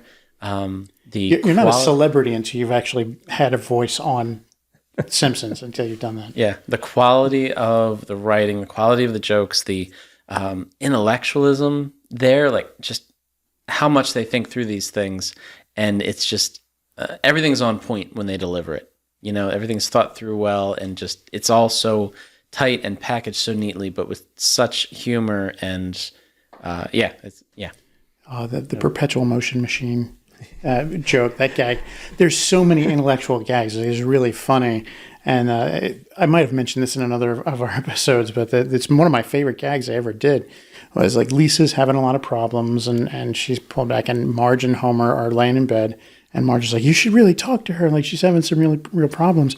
And Homer's like, "I know. Look at this perpetual motion machine she made. Like it's." And she's like, "You should really go talk." And Marge's like, "You should really go talk to her." And it's like, "Yeah, that's right, young lady. In this house, we obey the laws of thermodynamics." That's always one of my favorite guys because it's just like it's so intelligent. Yeah. Right. And it's the juxtaposition of the stupidest character is the one saying some of the smartest things. Mm-hmm. Alec Baldwin did himself on an episode. Yeah. Mm-hmm. Homer found him and Kim Basinger at a manor out in the middle of nowhere, and ended up being their go-to into town. Yeah, back when they were married, I guess. Yeah. That was a ways back. Ron Howard was in that episode too. Mm-hmm. I think pretty much every major actor has been in Simpsons. Like it's hard to think of somebody who has. I guess there are a few who haven't, but it's not beneath anybody. Mm. Like everybody recognizes The Simpsons as great, and even if you're an A-lister, it's good to be on there. It's like you know you've made it as a musician when Weird Al parodies one of your songs. Yeah. Right. You know you've made it as an actor or a talent, even in music, if you're invited to be on The Simpsons. Mm-hmm. Now, at this point, 30 years worth of content, 30 plus years worth of content, and like every major star ever has been on there since then. So, yeah, sometimes it's a big deal. Amazed. So they'll always most of the time they'll introduce it. They'll be like, it's whoever, and you're like, no, they really didn't get that guy to do it. and you'll wait till the credits and it was him. Yeah. I think every time they do that, it really is the person. Yeah. Like when they say, I think it was George Harrison was on there. I think that was in the B Sharps. Yeah. It was on, yeah. And then they'll say that. Sideshow Bob's one of my favorite characters. Sideshow Bob's great. Yeah. Frasier was such a great show too. Like the Kelsey Grammer on Frasier. His brother Cecil. Mm-hmm. And they brought him, the brother from Frasier, the same guy. Pierce, yeah, they brought him to The Simpsons for at least one. It might have been 2 episodes. Several episodes. Was it? It's more than that. Yeah. Mm. Yeah, there was some trouble they got in. It's so well written. Who's your favorite character? Did you say your favorite character? Me? Favorite character. Of course, I love Kang and Kodos. I mentioned them earlier. Favorite character. That is a tough one. I comic book guy. Mm. I gotta say, comic book guy. He's for a while there when I just had the goatee. I was like, I could go to Comic-Con as Albert, as comic book guy. I can't get away with it now with the beard because he doesn't have a beard in the show. But I was like, I've got the ponytail and a goatee. I just need to wear a T-shirt that comes up to here and shorts, and I'm comic book guy. I was like Krusty the Clown too. There's something about Krusty that's like just a sad, like it always ends badly for him. It seems like, and it's financial usually. It's like, he had like the thing with the burgers, like the Krusty Burger, and it has all kinds of disasters with that. What's Burns' assistant's name? Smithers. Yeah. He always Waylon Smithers. Yeah, he always seems kind of underrated. I know that's kind of the point of his character, but I don't know the kind of stuff that he gets into because of Burns, but also like tries to do stuff on his own, like just to not be under the reign of Mr. Burns. I always thought he was pretty, I don't know about cool, but like noteworthy, I guess, because he's just, I don't know, it's so different for him. Smithers sometimes. has one of the most deadpan reactions to certain things. Like the sarcasm that can come from him is amazing sometimes. Other times it's really sycophantic and it's just like really ridiculous. Yeah. But I love the way they handled, because they really built him up to be a representation for the LGBT community. even from the beginning, from his introduction. Oh, yeah. Troy McClure, what was the 100th episode or something like that? They did a review. Like it was a clip show. Right. Obviously, because Simpsons loves their clip shows. But Troy McClure, like, there was reading letters from fans, and it's like, what's the deal with Smithers? And they went back and purposefully showed some of the most stereotypically homosexual moments from his portrayal. And he's like, as you can see, he's Mr. Burns' assistant. That's his deal. And just like gloss over it completely. It was amazing. Phil Hartman also played Lionel Hutz, and both Troy McClure and Lionel Hutz were retired when he died because they had a choice. They could have kept him or not. And I'm kind of torn on that. That was a big decision, deciding to not bring them back, because they were both, I think, important to, like, potentially to future episodes, like this announcer guy and a lawyer. But I remember there was one episode where Lionel Hutz was in court. It was an old one, and he said something like he was talking to the judge, and the judge answered the question for him or something. He goes, well, that's why you're the judge, and I'm the law talking guy. And he's like, attorney? The judge. It was just, Phil Hartman he was just a great actor. We'll definitely have to cover his case. Yeah. All right, next one. What spooks you in real life? Do you have any fears or strange what-if kind of worries? I'm not sure I understand that question. Yeah, I don't know. What are you scared of? But it's specifically, they say strange what-if kind of worries, like... what if something happened and I'm worried about what if this thing happens? Well, a pandemic would be terrible. Oh, wait. That's a big what if. I really don't like the ocean and like swimming in it, being in it, anything. It's gross, that. But I almost drowned when my sister and I went down to Costa Rica just on a vacation, and I almost drowned when I was down there, and I didn't like the ocean already. And then after that, I was like, nope, definitely don't like it. So then, of course, years later, we would have kids, and I'd be like, are my kids going to be allowed to go in the ocean? I guess they kind of have to make their own decisions. But I'm like, it was surprisingly scary for me to think, this is like a big deal for them, because it's like, oh, the ocean, it's so cool, it's so vast, whatever. But I'm like, that really scares me. And I was surprised how much it like kind of infiltrated that. So I guess I would have to call it a fear. And I'll go in the ocean, like whatever, but that always kind of looms in my mind, So yeah, I don't know. In terms of a what if, I don't actively think like, well, what if I were to drown? But it's like, I guess my past experiences kind of inform my going and like being at the beach or something, which I never really liked the beach to begin with, ever.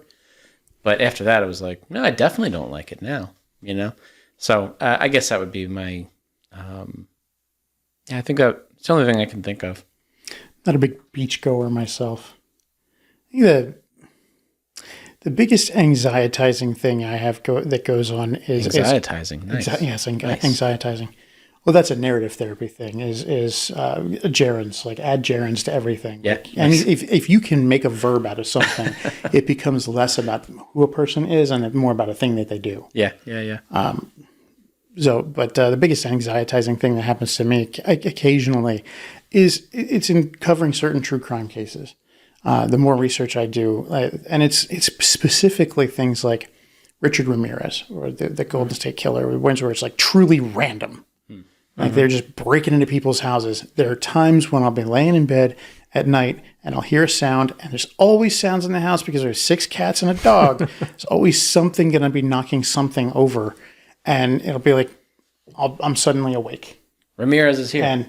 And like, seriously, as I try to go back to sleep, I'm like, oh, it was just one of the cats. I figured out what it was. I'm laying back down and I'm going back to sleep. And all of a sudden it's like, what if? Like, what if Ramirez is in the house, or what if somebody like that? And I'm like, it's so irrational, because I'm like, that was in the 80s. In Los Angeles. 3,000 miles away. And like 30 years ago, There's no way that could be going on. That's not going to happen here. Delaware just doesn't have that many serial killers. Like, I think we have Stephen Pinnell. Yeah, Stephen Pinnell. I think it was like one, maybe two. Although we do claim to fame have one of the earliest known serial killers in the United States, before the states were even states. There's a woman who had a house. She was running a boarding house and a gang. Then her gang members would stay either in her barn or on her front porch, depending on which government was out to get them, Maryland or Delaware. She was right on the line. That's awesome. Right on the line. So they would be in the barn. If the Delaware authorities were looking for them, they'd be in the barn in Maryland, which meant they couldn't go and get them. And if the Maryland authorities were coming, they would run out of the barn, through the house, and go out onto the front porch. But she was actually killing boarders. Like, they would come to stay at the house, and then she would murder them, rifle through their pockets, take other stuff, and then bury them in the barn. She was actually tried and hanged for that. And the myth in Delaware is that one of the museums down in Lower Delaware brings out her skull every Halloween for display, or they did for a while. There's no provenance of whether that skull is actually hers or not, but little interesting serial killer thing going on. But it still hits my brain every once in a while, and anxiety just sits there and goes, what if someone's trying to break into your house? I'm like, nobody's trying to break into the house. And it could take a little while for me to get back to sleep. Other than that, the only thing that's ever been a big fear of mine was when I was a kid. I had a fear that there was a ninja under my bed who was going to stab up through the bed with his katana and come out my chest if I was laying on my back. Did that keep you from laying on your back? It did. Yeah. Actually, like, the bed was up against the wall, so I would lay on my side as close to the wall as possible. Wasn't that a scene in Friday the 13th with Kevin Bacon? That was an arrow through the neck. Oh, through the back of the neck, yeah. Right. But there was a scene in Star Trek The Next Generation, one of the first season episodes. This was right around the time when this fear developed of Wesley took a bayonet through the back and it came out his chest. And so that image of the blade coming out of his chest kind of seared into my mind, and it became a fear. And for some reason, it was a ninja that was going to stab up through under the bed. I got around that by shoving a mattress underneath my bed. I had bunk beds for a while, and I just took the mattress off of one and shoved it under, which also served the purpose of keeping me from shoving things under my bed, so I didn't have to clean out from under there anymore. I told my fiance that at one point, and she continuously makes fun of me for it. Yeah, you had to be careful with those ninjas. They're very sneaky. They are sneaky. Yeah. You never know when a ninja's going to pop up. It might be under the bed. Yeah, so I do like the beach, but I would say, I don't know if I have any recurring fear, but sometimes when I'm down there, I was down there not long ago, I worry about a tsunami. Because there's one in, was it India, a while back, that there was like a movie made about it, and I saw some documentaries, and the water recedes first. Which has got to be pretty scary when you see that water pull back and there's like a lot of beach. It's like, wow, the beach has just suddenly expanded. Wow, this is cool. Wait a minute. Wait a second. I mean, there's a lot of uncertainty around like naturally occurring things, like large bodies of water and I don't know, volcanoes or whatever else. Things that or I don't know, things that maybe people would be more afraid of, or heights, like climbing up some large mountain or rock face or something like that. There's a lot of uncertainty there surrounding things you can't control. Yeah. Well, I really like California, but one of the reasons I probably never lived there is the threat of earthquakes. And they're always like, well, it's going to happen. The geologists are like, look, it's not a matter of if, but when. It's going to happen. It's going to be devastating. Everybody in California is like, all right, yeah, whatever. Yeah, they're saying the same thing about the super volcano under Yosemite, too. Someday. That's going to explode someday. Yeah, but 10,000 years from now? Geologically speaking, that's in a blink of an eye. I don't think any of us will be around when it happens. I think, too, when I was young, Superman was a big movie. And that had a thing with the San Andreas Fault. Where it was Gene Hackman's character, Lex Luthor, had an idea of buying real estate in Nevada or something.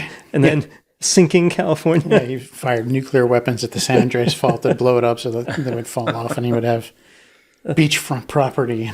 It was actually a really good. It was a really good movie. Original Superman. Wasn't there a movie that came out not too long ago called San Andreas? Was Dwayne Johnson in it? Dwayne Johnson. Yeah. I don't remember if I saw that movie, but I remember thinking that movie looks kind of terrible. Yeah. But I don't know if it was or not. I think the plot was CGI attacked California, and Dwayne Johnson was trying to rescue. Kill the computers. Sorry, go ahead. I was talking being on the subject of fears and things, and Superman. Superman 3 actually had one of the most terrifying scenes ever in a Superman movie until like the Henry Cavill stuff came out. Those were amazing movies. But Superman 3, which is not the worst Superman movie, because that was Quest for Peace. 4, yeah. Superman 4, Quest for Peace. Awful. Nuclear Man or something. Yeah, Nuclear Man. The Richard Pryor was in Superman 3. I mean, his character was hilarious. But he was also really super smart, and he came up with this idea for this supercomputer. Mm-hmm. And the main villain actually built it. And his sister, the main villain's sister, gets sucked into the computer, and it starts like changing her into some sort of like cybernetic robot thing. Like, remember that? But when I was a kid, when this came out when I was a little kid, that was terrifying to me at the time. Just like how, and I've seen it since. I'm like, why was I scared of this again? I don't know. Okay. But it was terrifying to me at the time. I had to skip that part, the transformation scene. I had to skip that part every time I watched. To fast forward through it. That was adult themed for a movie like Superman 3. I felt like that was. Yeah, I remember that scene. Yeah. There were a lot of adult jokes in that one for Richard Pryor. Yeah, he is really funny, and he was funny in that specific movie. Yeah. So next one's for Mike and myself. What was the first impression when you met Dr. Grande, and what kind of teacher he was? And what do you remember thinking when he became so popular on YouTube and while watching his videos? If you have any good anecdotes about the time you were his students, that will be awesome too. Wait, I didn't know you were popular on YouTube. I know, that's the first time I heard that. I mean, the dryness of like your humor, something that always sticks out, even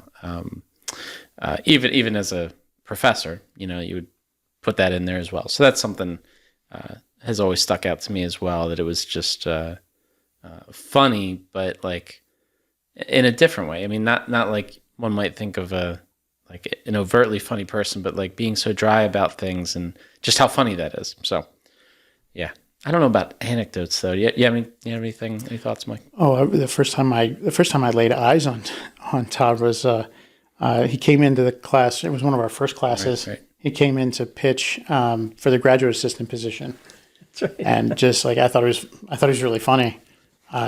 Because it just dry wit, and I was like interested because at that point I was like, I'm going to get my doctorate. I'm only here for the master's degree. He was a stepping stone to the doctorate, and he comes and he's like, anybody interested in doing research? I'm like, yep, that's me.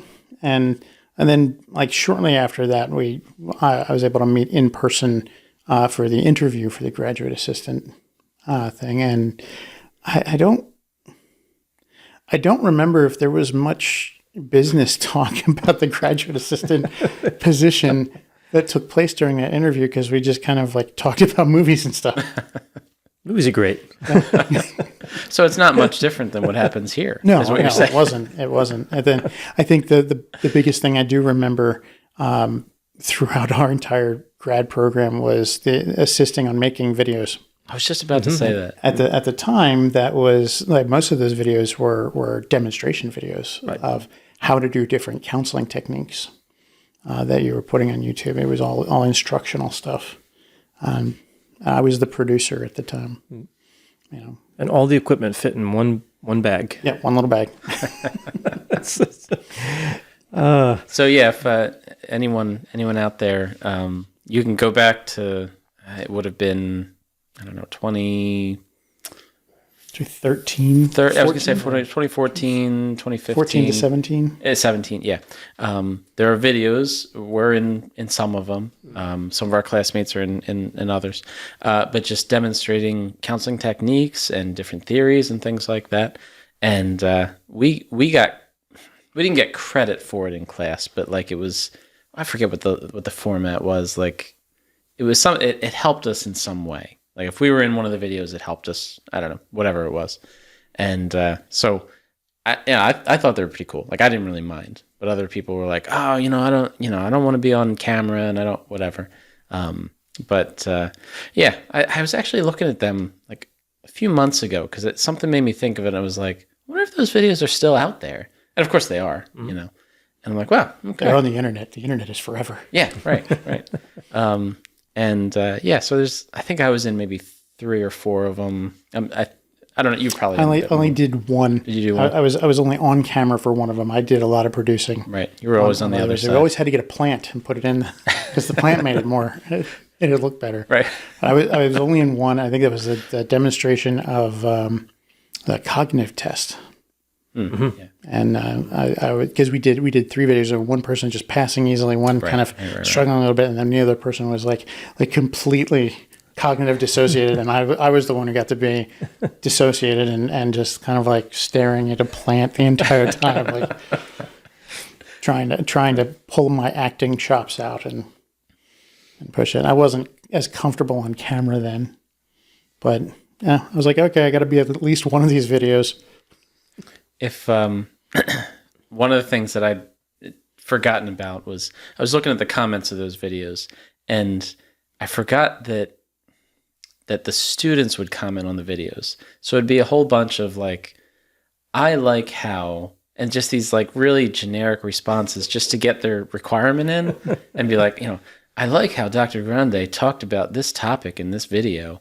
And Mike's response was really perfect for what the example was. Like really generic, like you pretty much just reiterated what was in the video because you had to comment about something. Yeah, that's how we got the grade, is commenting on a video and then responding to somebody else's comment. Right. It's always a terrible discussion board. It was. I mean, because, inevitably we'd be like, how can I do the least amount of work and still, I hated discussion board stuff until near the end of the program, where I was just like, you know what? I'm just going to disagree with everybody.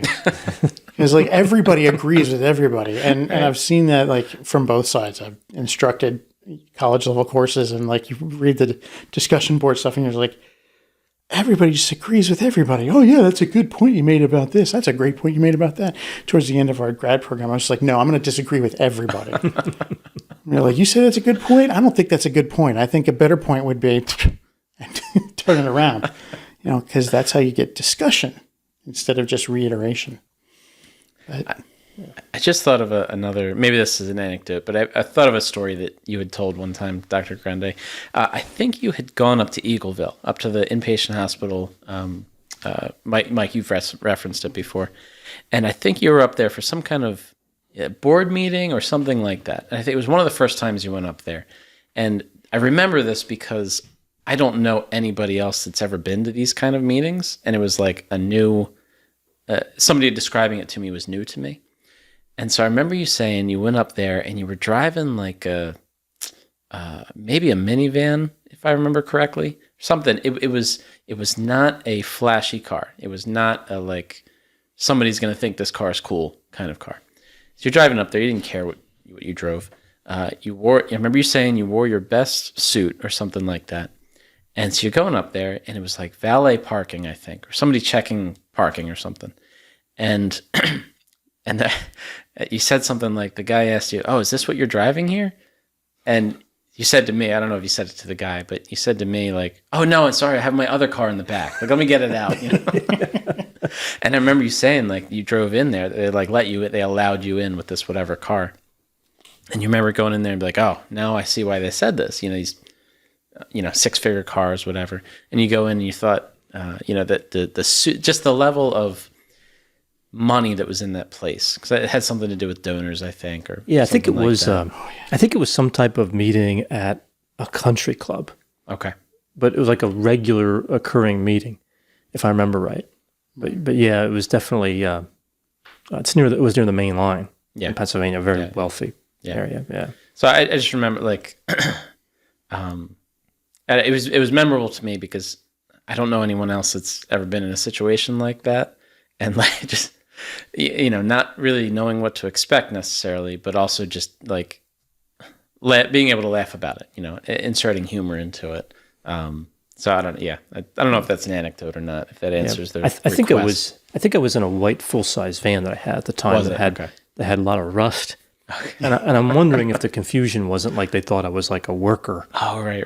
Like, because it was a passenger van, but it was white. And whenever something's painted white, you think, oh, it's like commercial. It might have been but yeah, there's some nice vehicles there. I remember going out to Ecoville to present our findings before the board. We spent a year up there, like just collecting data. And then like we ran the data from what we collected, and we had some like not super exciting, but they were really exciting results. I mean, they gave us some definitive information, especially about how their program was doing. And like we had this like great information, I thought it was a pretty decent looking, presentation for it. And like we got their board members, not a one of them understood anything we said. What does that mean? Like that's a percent sign. Not a one. I think that one of them I think was a psychiatrist and understood some of the science stuff, and the research stuff. But like he asked a couple of questions. Everybody else was just like, "What does this mean financially?" Well, it means your program's working. That's what it boils down to. Sometimes boards can be a tough audience. In my experience from a few different boards, it can be challenging. You don't always deliver the news that they expect, or whatever. Yeah. Anything else to add? No. Next one. Don't you need to use the bathroom during the recording? Right now. Because, we usually do record for around 3 hours. So, all right, valid point. But Mike, you said it best, I think, before we started recording. I'm an adult, and I know how to handle myself. I learned as a child how to hold it and wait. There are times I drink water throughout the thing because if I'm talking a lot, I get dehydrated, so I drink water. And I usually wait till I get home after we're done filming because I usually don't have to go that urgently. I don't think we've ever cut. We had some technical errors. We've had some technical issues, and I think that we've had to stumble over a word here or there that no, we got to back up and go. Yeah, or something with the cameras. I remember one time, or the audio, something cut out, and or filled up, a storage device filled up or something. But yeah, I mean, generally, there's no take. Yeah, we go right through it, and in post production, sometimes little things are edited here and there, but not usually significant. I mean, pretty much what you see on the video is what we do here. Other than the excessive curse words that we use in between takes. Have to be moved. Right. We don't let the sailor talk come out too much. I mean, other than on the Bluebell episode, we did a lot of sailor talking then, but actual sailor talk. Actual nautical terminology. Yeah, I mean, the viewers at home, they really only see 25% of what we do. The rest is just us just screaming at each other and throwing these things. These tables have been thrown. Yeah, the thumbtacks. Before we started here, Todd was trying to kill me with his thumbtacks. Actually, my life did flash before my eyes. One of them just popped out and fell. And these things are massive. I mean, massive. they do it's like a fire axe coming down.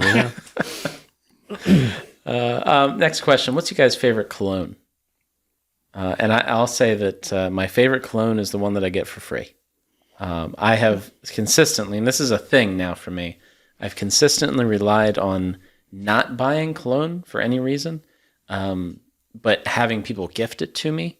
And I'm always hopeful for it because if I run out, I'm like, I'm not going to buy it because I don't want to. I would just expect someone to gift it to me. But it always works out that someone does. And I'm so thankful for it. So anything that's free, that's for me.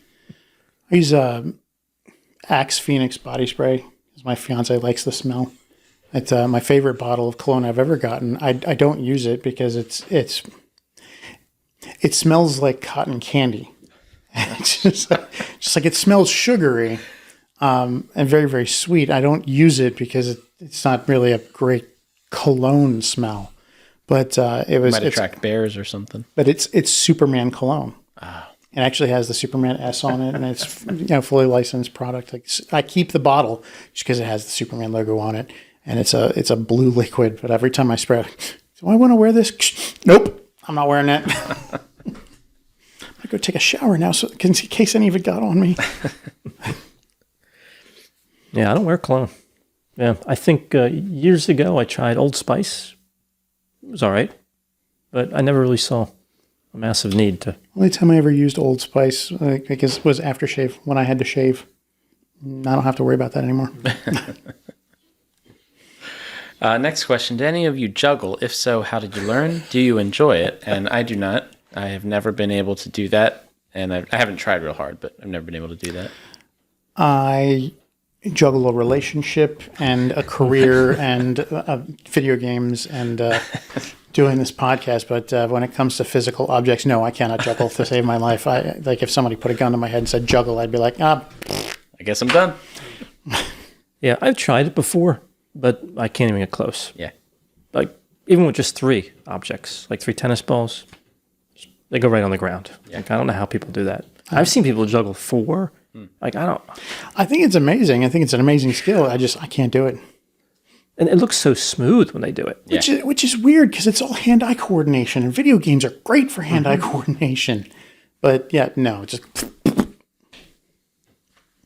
Honestly, even too, like, how do I switch this one over to that hand and catch the other one at the same time, like simultaneously? Like that kind of boggles my mind too a little bit. So I might be like way off from even like thinking about ever doing 3. So I guess that's why I don't even try. You ever see a comedian who has the chainsaw and like a bowling pin and something else? And like, is this a strength you would need? Yeah. I mean, a friend of mine juggled. Like, he used to just juggle things just like randomly. I was like, how do you do that? He's like, I don't know. I'm like, how did you learn? He's like, I tried for years and kept dropping everything. And then one day I picked up, some things and just went boop, boop, boop, boop, boop, and I've been doing it ever since. Like, I'm just like, so it just like clicked. And he's like, yeah, that's it. I'm still waiting on that moment. I have some friends that are very good at circus arts type things, juggling and trapeze and I don't know, related things. Because I worked at a camp like in 2009, 2010, where they had that program. It was like this like kind of ritzy kind of place. They had like a circus arts program, and this is where I met these people. And they're so good at these things, and it really it's not just something they do sometimes. It's like their whole life. Like they're training for it all the time. They're constantly like doing these motions and these movements and stuff, and all the stuff they need to do at their performances. They're constantly doing them because if they even miss, they've told me, if they even miss a day, they feel just so out of it. Like doing, I don't even know what those movements are called, but doing the trapeze type stuff, or even some of that contortion is not the right word, but some of the things where they're just hanging on to things, like with one arm or moving in ways that I don't even think people can move. If they don't consistently practice that, they just feel so out of it. And like they feel like stiff or like they're just not at their best. And so I think it's pretty amazing, someone to be able to commit so much to that and be at such a high level of performance is pretty incredible. And that, I don't know how that relates or if it relates to juggling, just being able to have the coordination, I guess. But I guess some people just, really practice at it. And at some point you just get it and keep going, I guess. Yeah. I suppose. What's your view on heroin assisted therapy? Do you guys think it's too liberal European? Liberal European, like all Europeans are liberal. I don't necessarily think that's the case. I look at heroin-assisted therapy in the same light as Suboxone or methadone maintenance. Like it's using an opiate or opioid to help maintain a functionality level. In the therapeutic sense, it is being used as a medication, not as a recreational drug at that point. And there's a big distinction between that.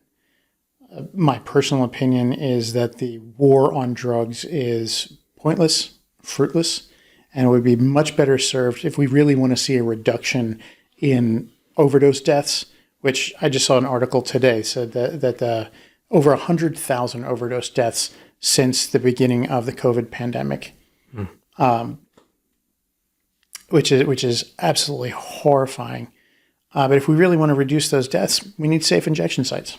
We need places that are staffed by medical personnel that can respond, that can actually have access to non-doctored or laced substances that can be given in a reliable and medical way using clean, sterile materials where a person can go in, even if it's an out-of-pocket expense. They go in, they pay, they use when they're hooked up to EKGs and heart rate monitors and breathing monitors, so that if they start to overdose, alarm goes off. Medical personnel on staff right there can address that. And there's actually a bunch of research from sites in Europe that have done this that show that overdose deaths in the surrounding areas plummet. People aren't, because one of the biggest problems with overdoses is people being alone when they're using. Mm-hmm. Like they're out, as the Red Hot Chili Peppers song goes, under a bridge. Nobody else is around, and they use, and then nobody's there to call 911 when they're going out, or they're in a motel room somewhere, or they're at home and they're locked in their room because they don't want anybody to know, and then they aren't found until they're dead. But a safe injection site, there'd be someone there to monitor, be able to catch as soon as they start to flatline, and can then administer Narcan or other medications to help bring that person back from the brink of death. And safe injection sites that have been tried in Europe have seen a massive reduction in overdose deaths due to opioids. They also have seen a reduction in criminality in the surrounding areas because, again, part of the criminality that's being reported is people being arrested for possession of heroin. And if they're not in possession of it because they get it at the safe injection site, they're not being arrested for it. And if they don't have to beg, borrow, and steal to get money for their illicit use, then they're not engaging in as much criminal activity. Mm-hmm. We bring it above board.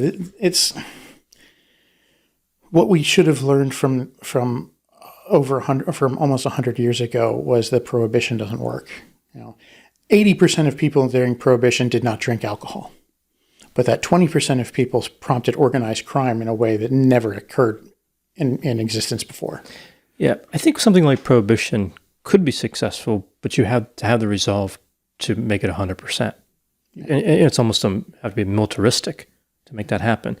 But if you're going to do it where you're going to have corrupt officials, which is what happened in the alcohol prohibition in the United States, I mean, mafia jumped right in, or organized crime in general jumped right in and took over. Criminal elements organized like never before in history during that time period because they needed to in order to make this happen. It was $1 billion industry.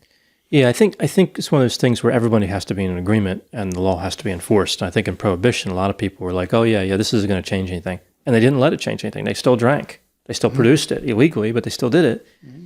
And I think there was this sense, too, that the law would be repealed, which it was. So, like, if we resist enough, it'll be repealed. That's what they did.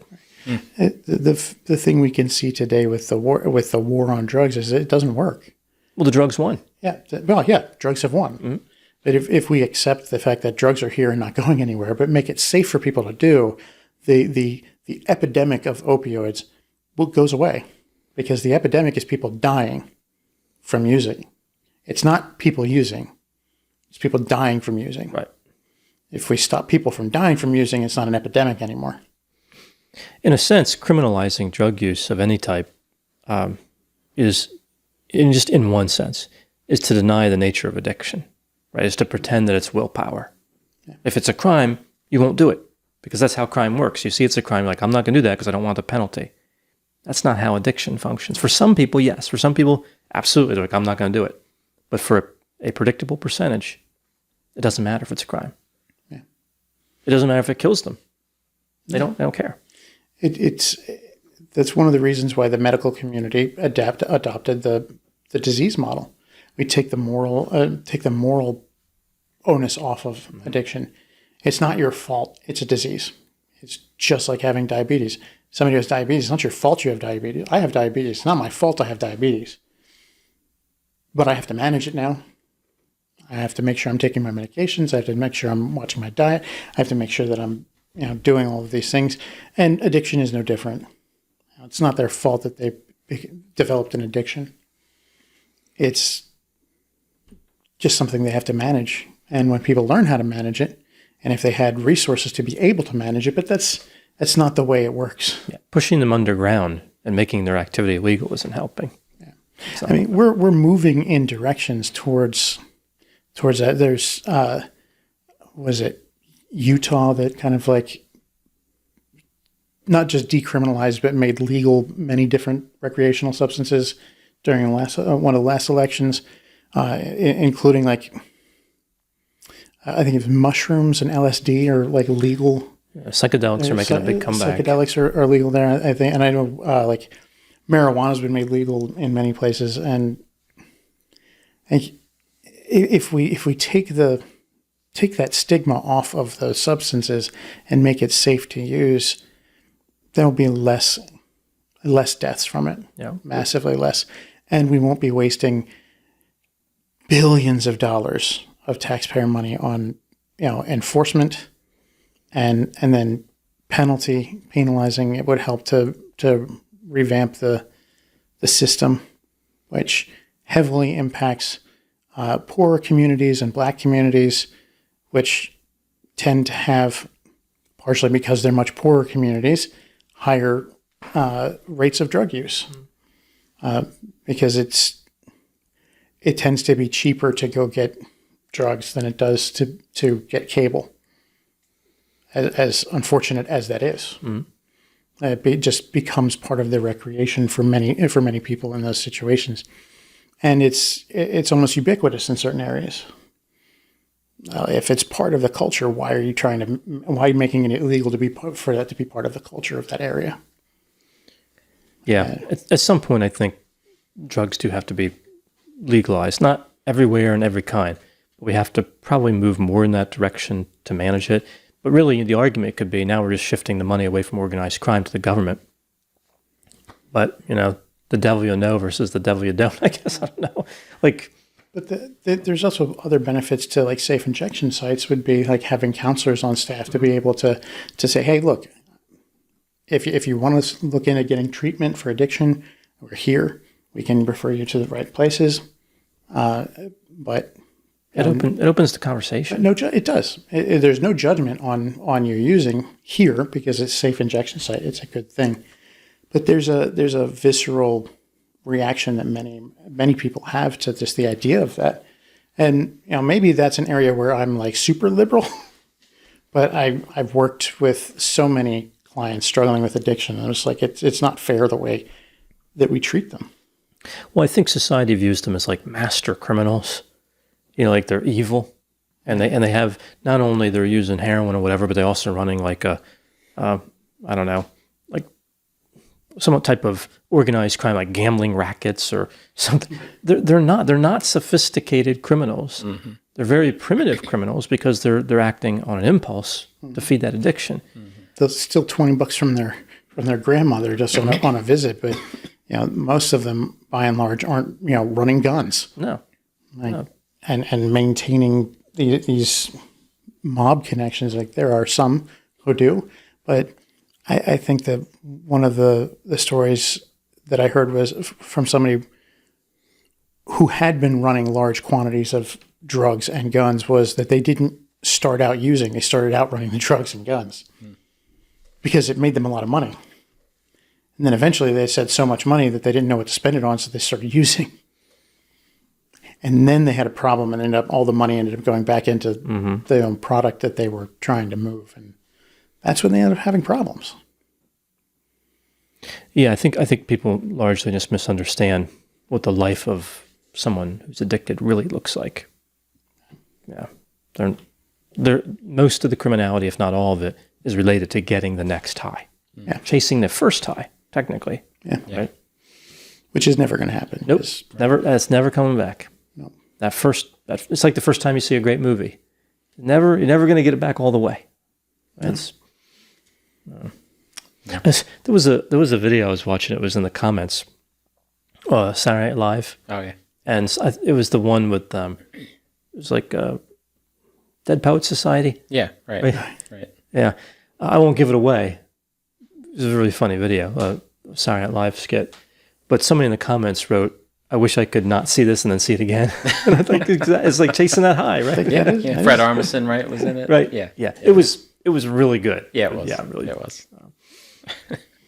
All right. Next question is: do you collect anything? I collect animals, apparently. I have a lot of different things I've collected over the years. Right now, my big collection thing is Grogu, like the baby Yoda from The Mandalorian, which is coming back soon. And Boba Fett's coming back, right? Yeah, the Book of Boba Fett. Starting. Yeah, they're going to start the Book of Boba Fett, which I don't know. For years, I've been like, why is Boba Fett so popular? You know, the one thing he did in all those movies was He and failed. die. Like he failed. You know, though, it was instant when he was, even in Empire Strikes Back, he had just like a standing there and then a little bit later. And then, of course, Return of the Jedi, very quick ending. But even that little bit on camera, he was an instant hero. Right. I think the big thing that caught everybody's attention was Vader looking at him going, "No disintegrations." Like that really kind of boosted him up. People were like, what? He disintegrates people? What the heck's going on? And it's like, I never caught the hype. I'm like, he dies. Like horribly, like easily. Like he's just done. Apparently not, right? But apparently not. Apparently, they went with some of the book stuff that was written. It was never really canon. They now refer to as legends stuff. But in some of the books, like he survived because he had a thermal detonator and the Mandalorian armor protected him. And I'm just like, I never liked that. They probably just shouldn't have killed him off in Return of the Jedi. Just like they shouldn't have killed off the red guy in Phantom Menace with the dual Darth saber. Maul. Darth Maul, yeah. They should have kept him. He was a great saber fighter. They brought him back in the Clone Wars. Oh, okay. The Clone Wars the cartoon. cartoon, the animated series. But then they made that because Disney made all of their stuff like canon to the universe. That he's a cameo at the end of Solo. Oh, right. Yeah. And that was the only Disney or any Star Wars movie ever lost money. Was Solo. Yeah. And it was actually not a bad movie. It was a great movie. I love that movie. Yeah. I think it's really a really good portrayal of the character. I'm a little like, was it Woody Harrelson was in that? Mm-hmm. Yeah, that casting decision, I was like, I don't know. I like him, but it didn't. That was the only part, and I wonder if that hurt them. It might have. Because a lot of sci-fi people, they stay in that, right? They reappear in multiple different movies, and he's not a sci-fi actor. Not really. Yeah. I've collected all sorts of things over the years. Medieval weapons. I have a bunch of swords. Like most of them are display pieces, just hung up on the wall in my lab. I've had action figures, books, all sorts of things. Just a big collector, like the collector in Simpsons, which was the comic book shop guy, in a Treehouse of Horrors with Xena. Mm-hmm. I think the only Lucy thing... Lawless, I'm sorry. She was Lucy Lawless, not Xena. I think the only thing I could say that I collect would be records. Like I have a record collection. Not real big or anything, but just stuff that's meaningful to me and bands that I like and albums that I like. And I actually just got rid of some of them, a lot of them recently, because ones that I just never really listened to, and I just had them just to have them kind of thing. But bands that I never really liked that much to begin with. Like, I had a bunch of albums from The Doors, and I mean, their music's fine, but it's not like something I really listen to a lot. So I was like, well, you know what? I think it'd be better that I just have the ones I like and don't just try to hold on to these records just to have them, you know? So I think that would be about the only thing. Yeah, so I've collected many things over the years, but currently probably only tools. Yeah. And I think it's because when I was young, I didn't have a lot of money. I used to fix my own vehicles, and I'd have to make do with the tools that I had. And a lot of them were just garbage. Like, I've busted sockets, busted ratchets. I've had the ends of hammers fly off. Like really cheap tools. There was a place in, I don't know if it's still around, the farmer's market. There was a place in there that sold tools, and like it was that quality. I was like, they weren't good. It was one of those things where I can't believe this is only $3. You know, like that type of. Yeah, they're like Craftsman tools spelled with a K and an E. Although some of those have held up. Surprisingly, most are not around anymore. But yeah, so as I got a little more space, I got bigger toolboxes.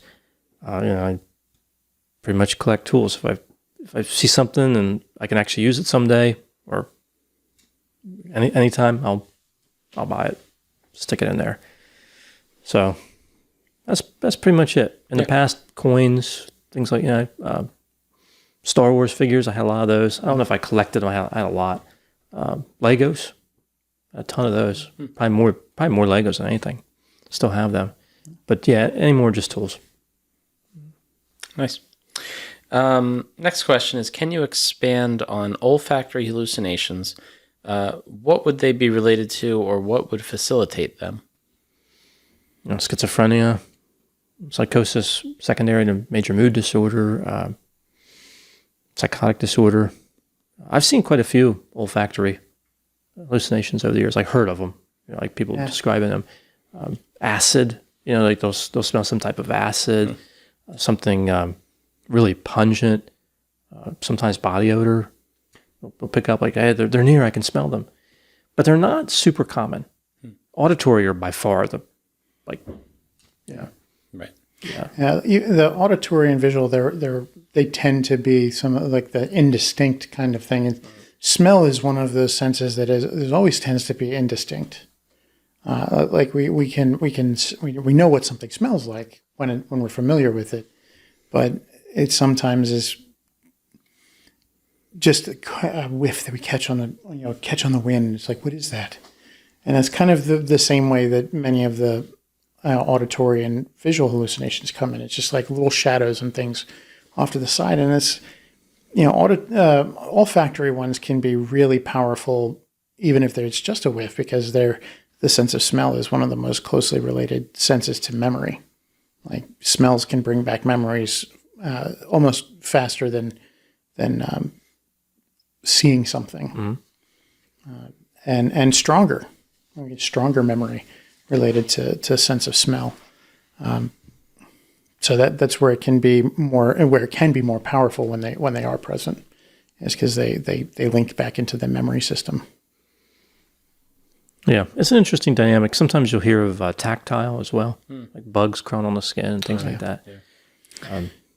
The tactile ones tend to be more about, when I've heard about the bugs on the skin stuff, is more related to the delirium tremens, which is more about the nerve endings actually coming back to life again, and the brain has forgotten the signals from them because they've been dormant for so long. And so many of them are coming back at the same time. Brain's finally paying attention to the signals again, and they're firing, and the brain doesn't know what to do with it. So it's like, oh my goodness, there's so many signals coming in, and then it feels just like tingly. And it's like if you fell asleep on your arm and pinched a nerve, and then you feel it coming back. It's almost the same thing. Suddenly the brain's getting all of these signals again, and it's fresh, and the brain's perked up and paying attention. I use this screening tool pretty often, like for assessments, initial assessments, and they have stuff on there about hallucinations, and they'll say stuff like, you ever feel like there's bugs crawling on your skin, or bugs crawling on your skin. So people will read that and be like, oh yeah, I've experienced that before. People that don't have hallucinations, like, oh yeah, I experienced that before. And then they'll like try to piece two and two together. Like, wait a minute, are you saying I'm crazy? I'm like, no, this is just a tool that we're using. Like, just because you answered yes to that doesn't mean anything. It just means that you have a common experience that a lot of people have, that they just feel something that's not actually there. Doesn't mean you're crazy. And so it's one of those things that makes me think, like, if they knew someone's experience that actually experienced that, and just how it makes someone feel to actually experience a hallucination, would be like, you'd understand the difference between just, you had this weird feeling one time and a genuine, that was really strange. Any other thoughts? Yeah. What are your thoughts on the healthy gamer coaching? And I understand, Dr. Grande, you said this was somebody's name, like it's a YouTube channel or something. Yeah, if I'm thinking of the right person, I think it's I believe he's a psychiatrist somewhere up in, I want to say like New England. I don't know, somewhere, and it goes by the name Dr. K. Young guy, I think it says here he's 37, or was 37 in 2020. I was going to do a video about him a while ago. I had a number of questions. It was some time ago. And I kind of looked at a few of his videos and kind of did some prep. But I really didn't have anything critical. Like, I kind of like what he's doing. It wasn't really like, wouldn't have been two sides. It was just me saying I thought he was all right. So it just didn't seem like the best topic at the time. And I just moved on. But I think he's on not only YouTube, but Twitch.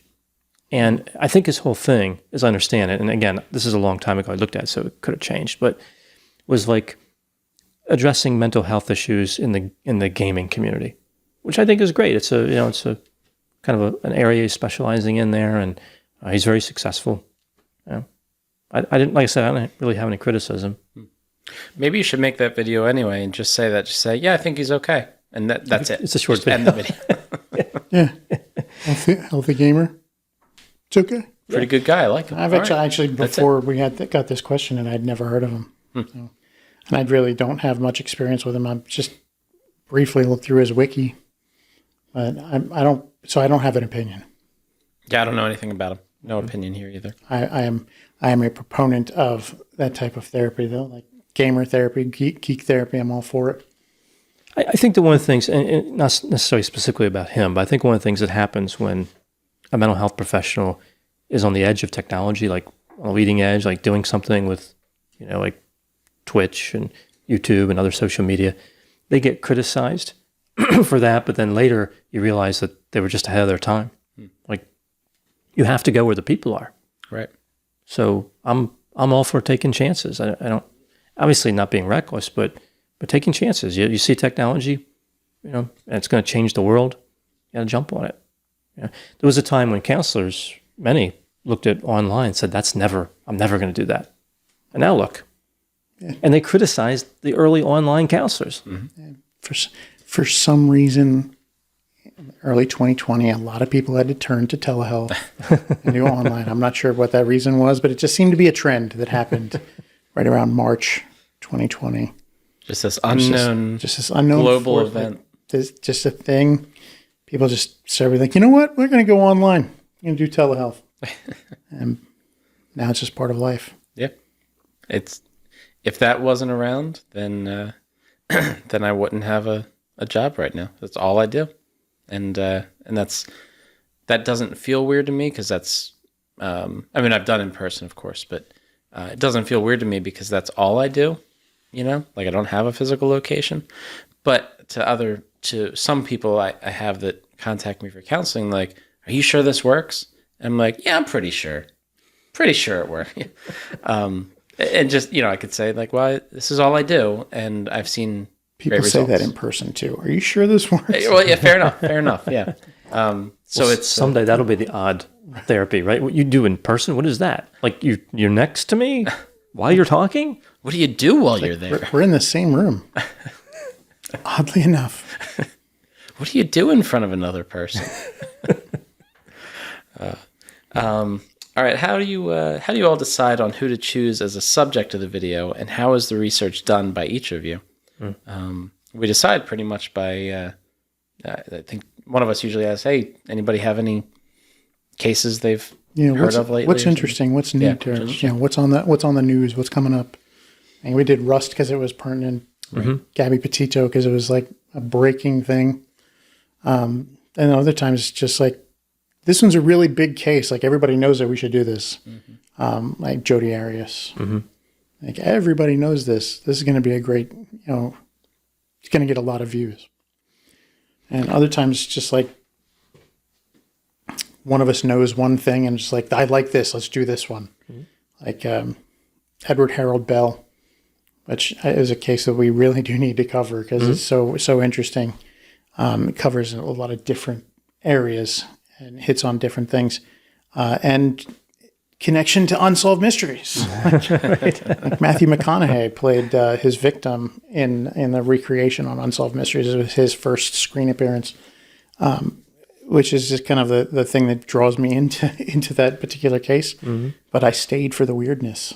It wasn't just the McConaughey. It was like that is a fascinating case. And so when we find a fascinating case, we're like, we got to do this. Yeah, I think it's a mixture of a case that people will like, that they'll watch, but also enough information available to where we can have a kind of a longer discussion. So like classic cases, emerging cases like the movie set shooting on Rust was, it's great because there's just a ton of coverage, so we can't give an answer because it's not done yet, but we can, offer commentary on something current. In terms of researching, we've talked about this before, right? Yeah. Yeah. So just pretty much all sources. Yeah. Books, documentaries, court papers if we can get them. Yeah. Podcast, articles, 48 Hours, 2020. Oh, yeah. There's for me, it's, like I said, we've already talked about, for me, it's all about the integration, like bringing everything that you can get and synthesizing it into like the most accurate narrative. And then, of course, analyzing it, which we spend more time analyzing than recounting the facts. And going off on tangents. Tangents like 90%. That's one of the big complaints that I saw a couple of comments on the Richard Ramirez video. And it was like there's like 5% of this is about Richard Ramirez. The rest of it Was it that high? I don't know. We tried to get it up to 6%, but I think we just got sidetracked somewhere. Only made it to 5%. Oh well. Yeah, I mean that's the formula for the show, right? Like 5% of the topic that we're covering and 95% everything else. The tangents are a key part, and they're spontaneous. Like we don't plan hardly any of the tangents that we've covered. Like I would say 99% are just like in the moment, and which is also why we don't have any breaks in the filming of it, because it's just stuff we're coming up with out of nowhere. Oh man, that's the worst one. There are a couple of times when we do have like technical difficulties and we're gonna stop. We're like, okay, we're stopping right here. We're gonna pick up right after this, and it's just like, wait, what were we just talking about? Like I don't remember what we were just talking about. Yeah, it's not like we can pull the outline. It was 10 seconds ago. Like, why don't you remember? Like, I was in the heat of the moment. I was talking about something, and I don't remember what it was. It's gone now. I was right in the midst of going to a tangent, and then I lost it. Sometimes our tangents develop tangents. Yeah, we got to circle back a few times. Try and circle back. I don't know. I always try and bring it back. This is what I do in therapy. I like try and, if we go off on tangent somewhere, I try and bring it back around to what we were talking about. what's the topic, this big thing that was going on. So, try and bring it back around to Richard Ramirez. I'm not the only one of us who does that, but it's one of those, every once in a while I'm like, man, we've been on a tangent for a little while. We should probably find a way to We're wrap going on it back. 40, 50 minutes here on this. It's like we've been talking about The Simpsons for 25 minutes now. Let's bring it back around to the case at hand and try and bring it down. Yeah. Well, when you see a podcast that's 2.5 hours long, I mean, it would be difficult to offer concentrated information that's factual for that long.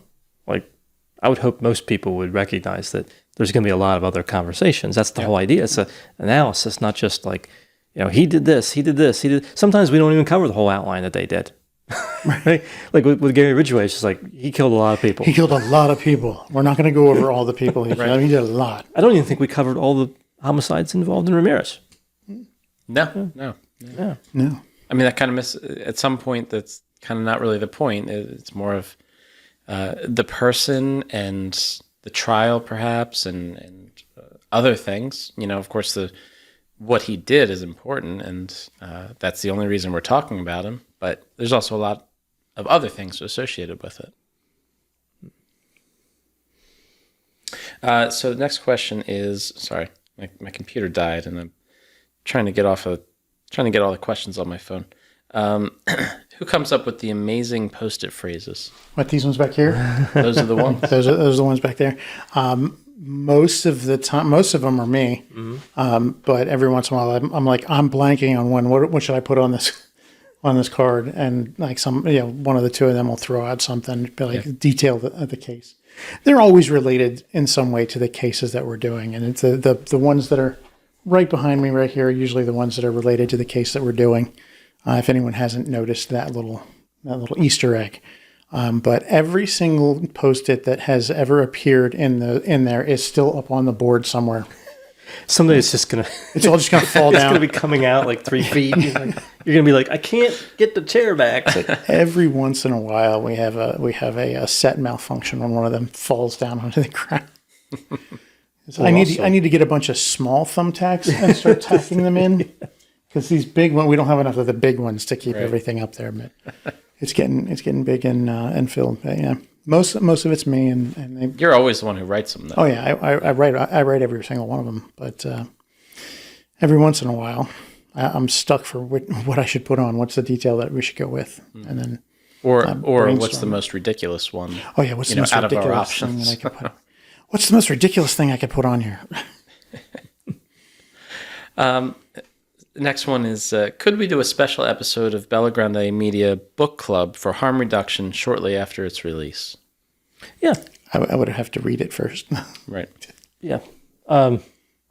It comes out soon, right? I think we're making this in, what is it? We're in November. I wouldn't know what day. Yeah, November. It's a day in November. 17th? 17th, November 17th. 17. Yeah. I was thinking about this earlier because I was trying to think of the date, and I still didn't come up with it as I was thinking.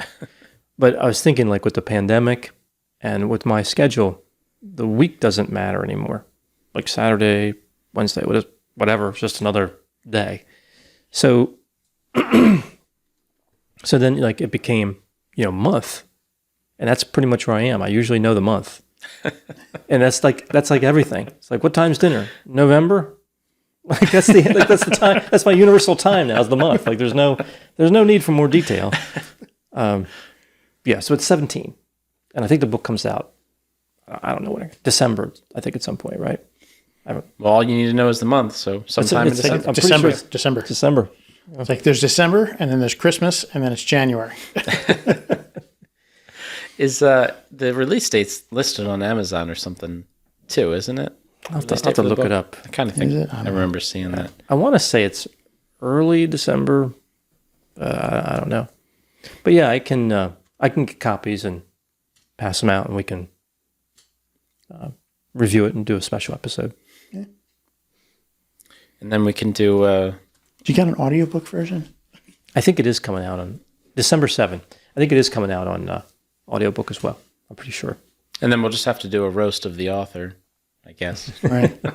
I don't know what he was thinking writing this part. This doesn't even make any sense. Next question. Does Dr. Grande feel like he's reached D-list celebrity status? I was this is one we did talk about before Right. a little bit, and I was thinking like that's pretty high. Like I feel more like double Z, if you're going to use the alphabet, because as I mentioned, I think Kathy Griffin is the popular example for a D-list celebrity, and she's way more famous, like 1,000 times more famous than me. So D-list is something I would aspire to. Right? Oh, I'm going to be D-list someday. That's pretty tough. Could we figure out though how many more people like you versus how many more people like her? Like she might be more famous, but in terms of people that actually like the person, like is there a difference there? I don't really know. Yeah, the formula for celebrity is very elusive, which is interesting because you'd think in social media it could be quantified pretty well. Like oh, if you have this many followers, subscribers, views, platforms, whatever, like that's famous. But it has been quite elusive, and it's tough to compare one marginally popular person to another, and figure out like sometimes people are known for bad things and become celebrities. Yeah. Sometimes they're known for just one thing. Like a great example would be I didn't do it. Simpsons reference. I didn't do it. a good example would be like Sully Sullenberger, right? Hero, very famous. He had that one moment of incredible skill and courage, and he's forever famous. But there's not like he doesn't do much ongoing. I think he does some consulting on TV. So I guess he is. Maybe that's a bad example, but think of somebody who just did one thing one time. That's it, and yet that can go on forever. Like Vanilla Ice, the one song, right? And that was it. But he's still like 1,000 times more famous than me or more popular. Yeah, I was thinking. I might not say popular, but famous. Yeah. Right. I mean, he was definitely voted most hated musician in history. But if you look at different websites, and I've talked about this before in videos, or at least in one video, I think maybe on Patreon. If you reach 1 million subscribers on YouTube or 1 million followers on Facebook or whatever, they're called different things, different places. That's considered, or at least a few years ago, that was considered popular.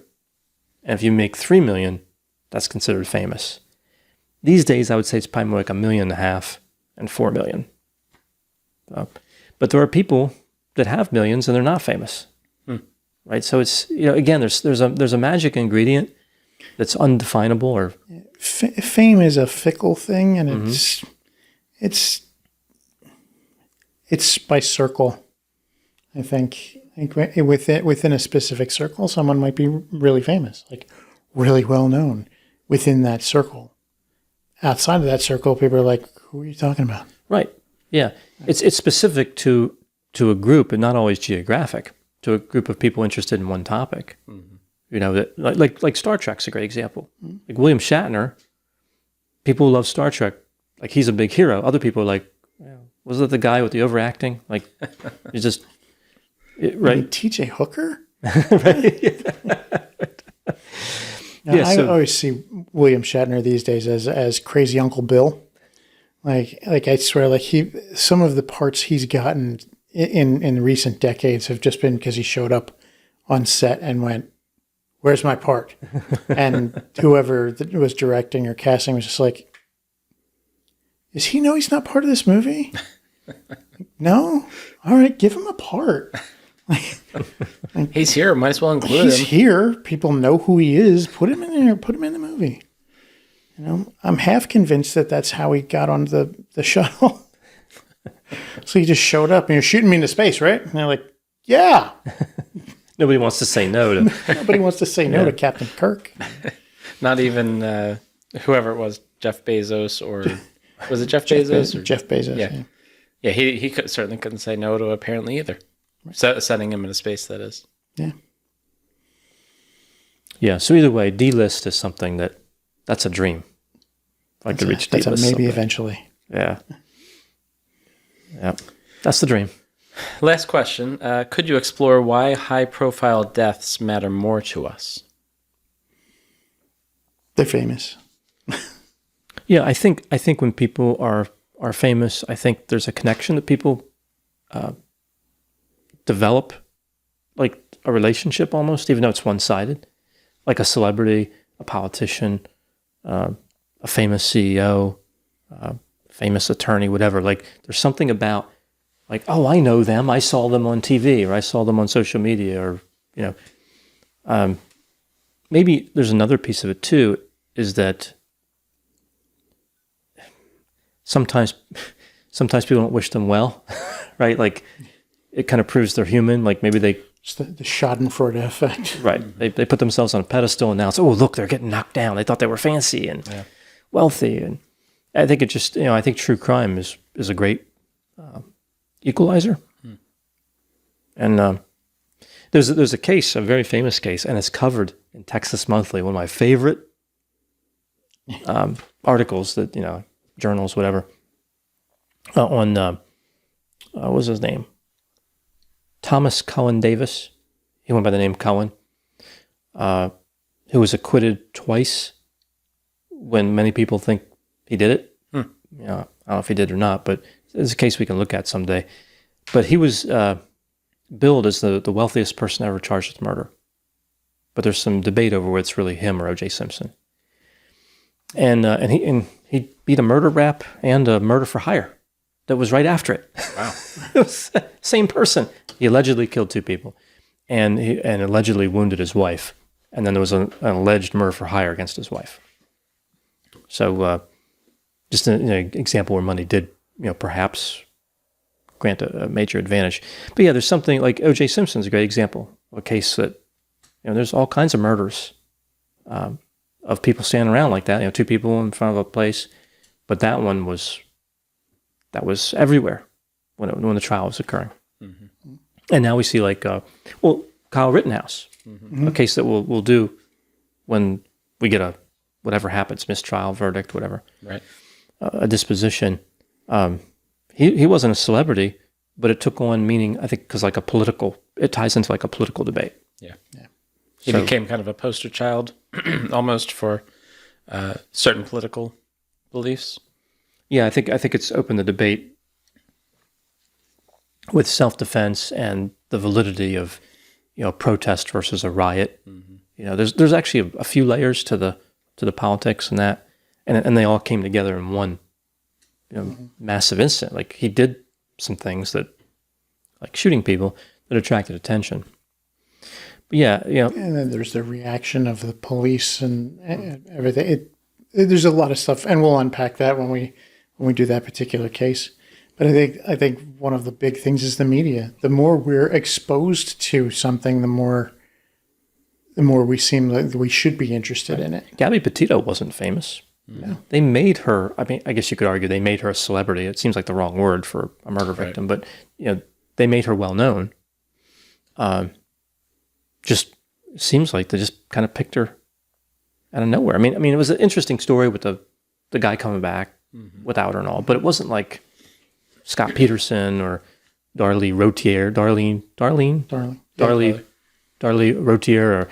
or Betty Broderick or something. It wasn't like, because those were like amazing, just because like Routier, because it was on a razor's edge in terms of guilt or innocence. But yeah, I mean, I think the media can sometimes just cycle on a case like that and just launch it. Yeah. But it's questions, I think, that is the biggest drive to those things. Like when there are questions that are unanswered, people get interested. They become curious and they want to know. And that can drive interest. And then media or social media sees that interest trending. And this has always been the case since there's been press. When they see something trending, they tend to cover it more, which means that it reaches more people, which drives more interest, which then drives more coverage. Yeah, it's a spiral. And it becomes a cycle that feeds on itself. And I think that's definitely what we saw in the Gabby Petito case. Was there were some questions, and some media outlets were like, okay, well let's explore this because of the questions, and people started getting interested, and it started getting a lot of traction, and then it just blew up. And when celebrities are involved, or people who are more well known, or even if it's in a place that's well known, that drives people's, their that sentimental connection. And then there's questions, especially if it's a person. If people are like this is a person who's really well respected. What could have happened? Because then it's almost like, am I betrayed? Like, did this person really do it? And then there are some people that get on the defense train and like, no, they didn't do it. There's no way. Look at the Kennedys. I just released a video today about another Kennedy case, Chappaquiddick. But there's many.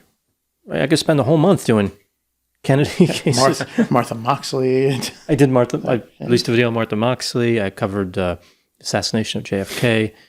I covered Sirhan shooting Robert Kennedy.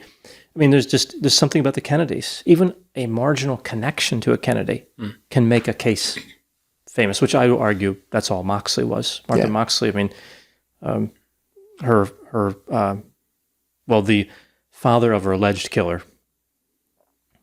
his sister was, I think, Robert Kennedy's wife, Ethel. Yeah. Skakel. Ethel Skakel. Yeah, so, I mean, that's not like Spaceball, the end of Spaceballs connection. You know what I'm talking about with the R2-D2 thing. But it's pretty distant. Like, that's not exactly being a Kennedy. But that's a famous case. It's an interesting case otherwise, but it's not. Without the Kennedy, it loses the spice. Yeah. But and people have some connection to that. They want to keep some connection to it, and that's the kind of thing that drives interest. To be fair, though, Bobby Kennedy Jr. did get involved in that case to defend the guy who was convicted, and then it was overturned. So he did. Michael Skakel. Michael, yeah. It was Michael, the two brothers, Michael and Tommy, and Michael was the one they prosecuted.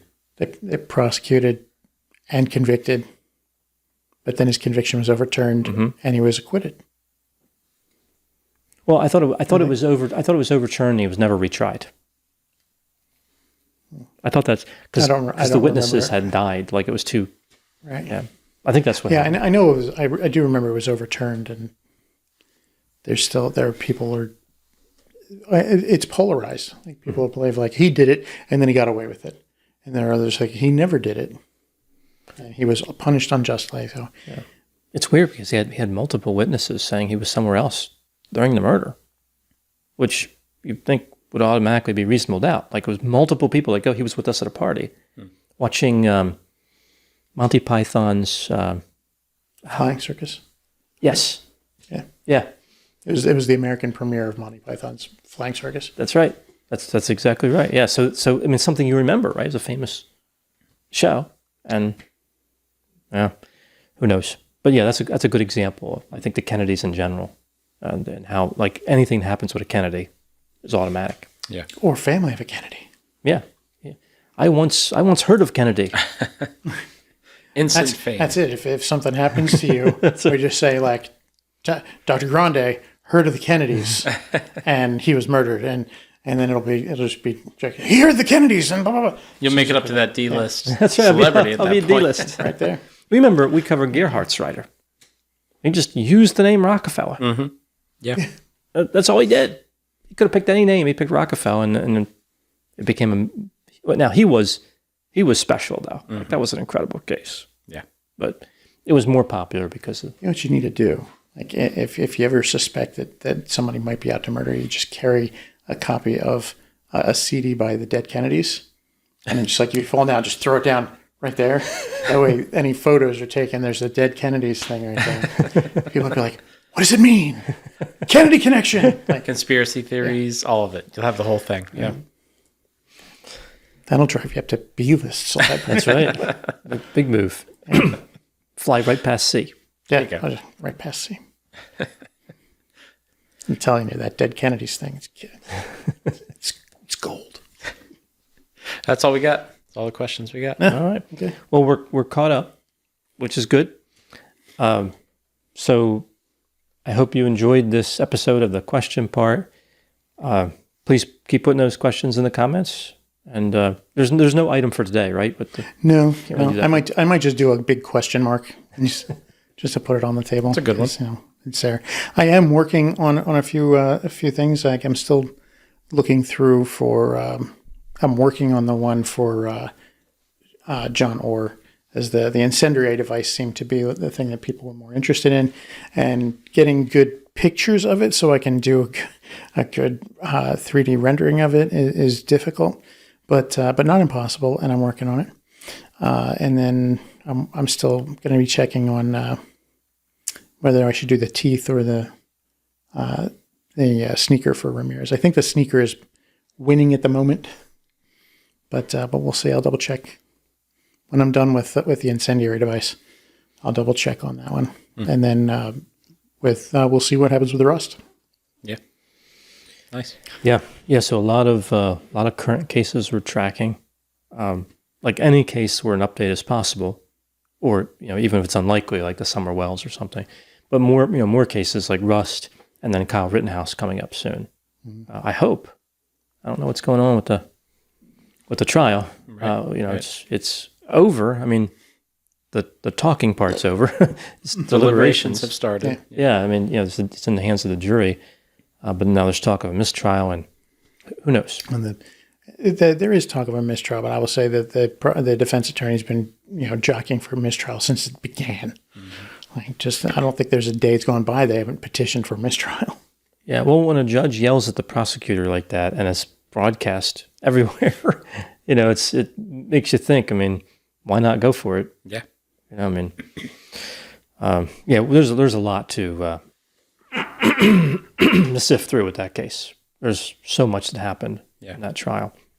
It was actually kind of amazing to watch that unfold. Yeah. So we have a lot coming up on the way, and always appreciate the questions. Please put those in. Any final thoughts before we close it out? I don't think so. Good. Yeah. We appreciate the questions. We enjoy answering them. Absolutely. Yeah, and they're great questions. Oh, yeah. They're great to explore, bring up a lot of interesting topics. We will be back soon with murder part, alien lizard humanoids, and when we fill up with questions again, another question part. Yeah. Thank you so much for watching, and we'll talk to you soon.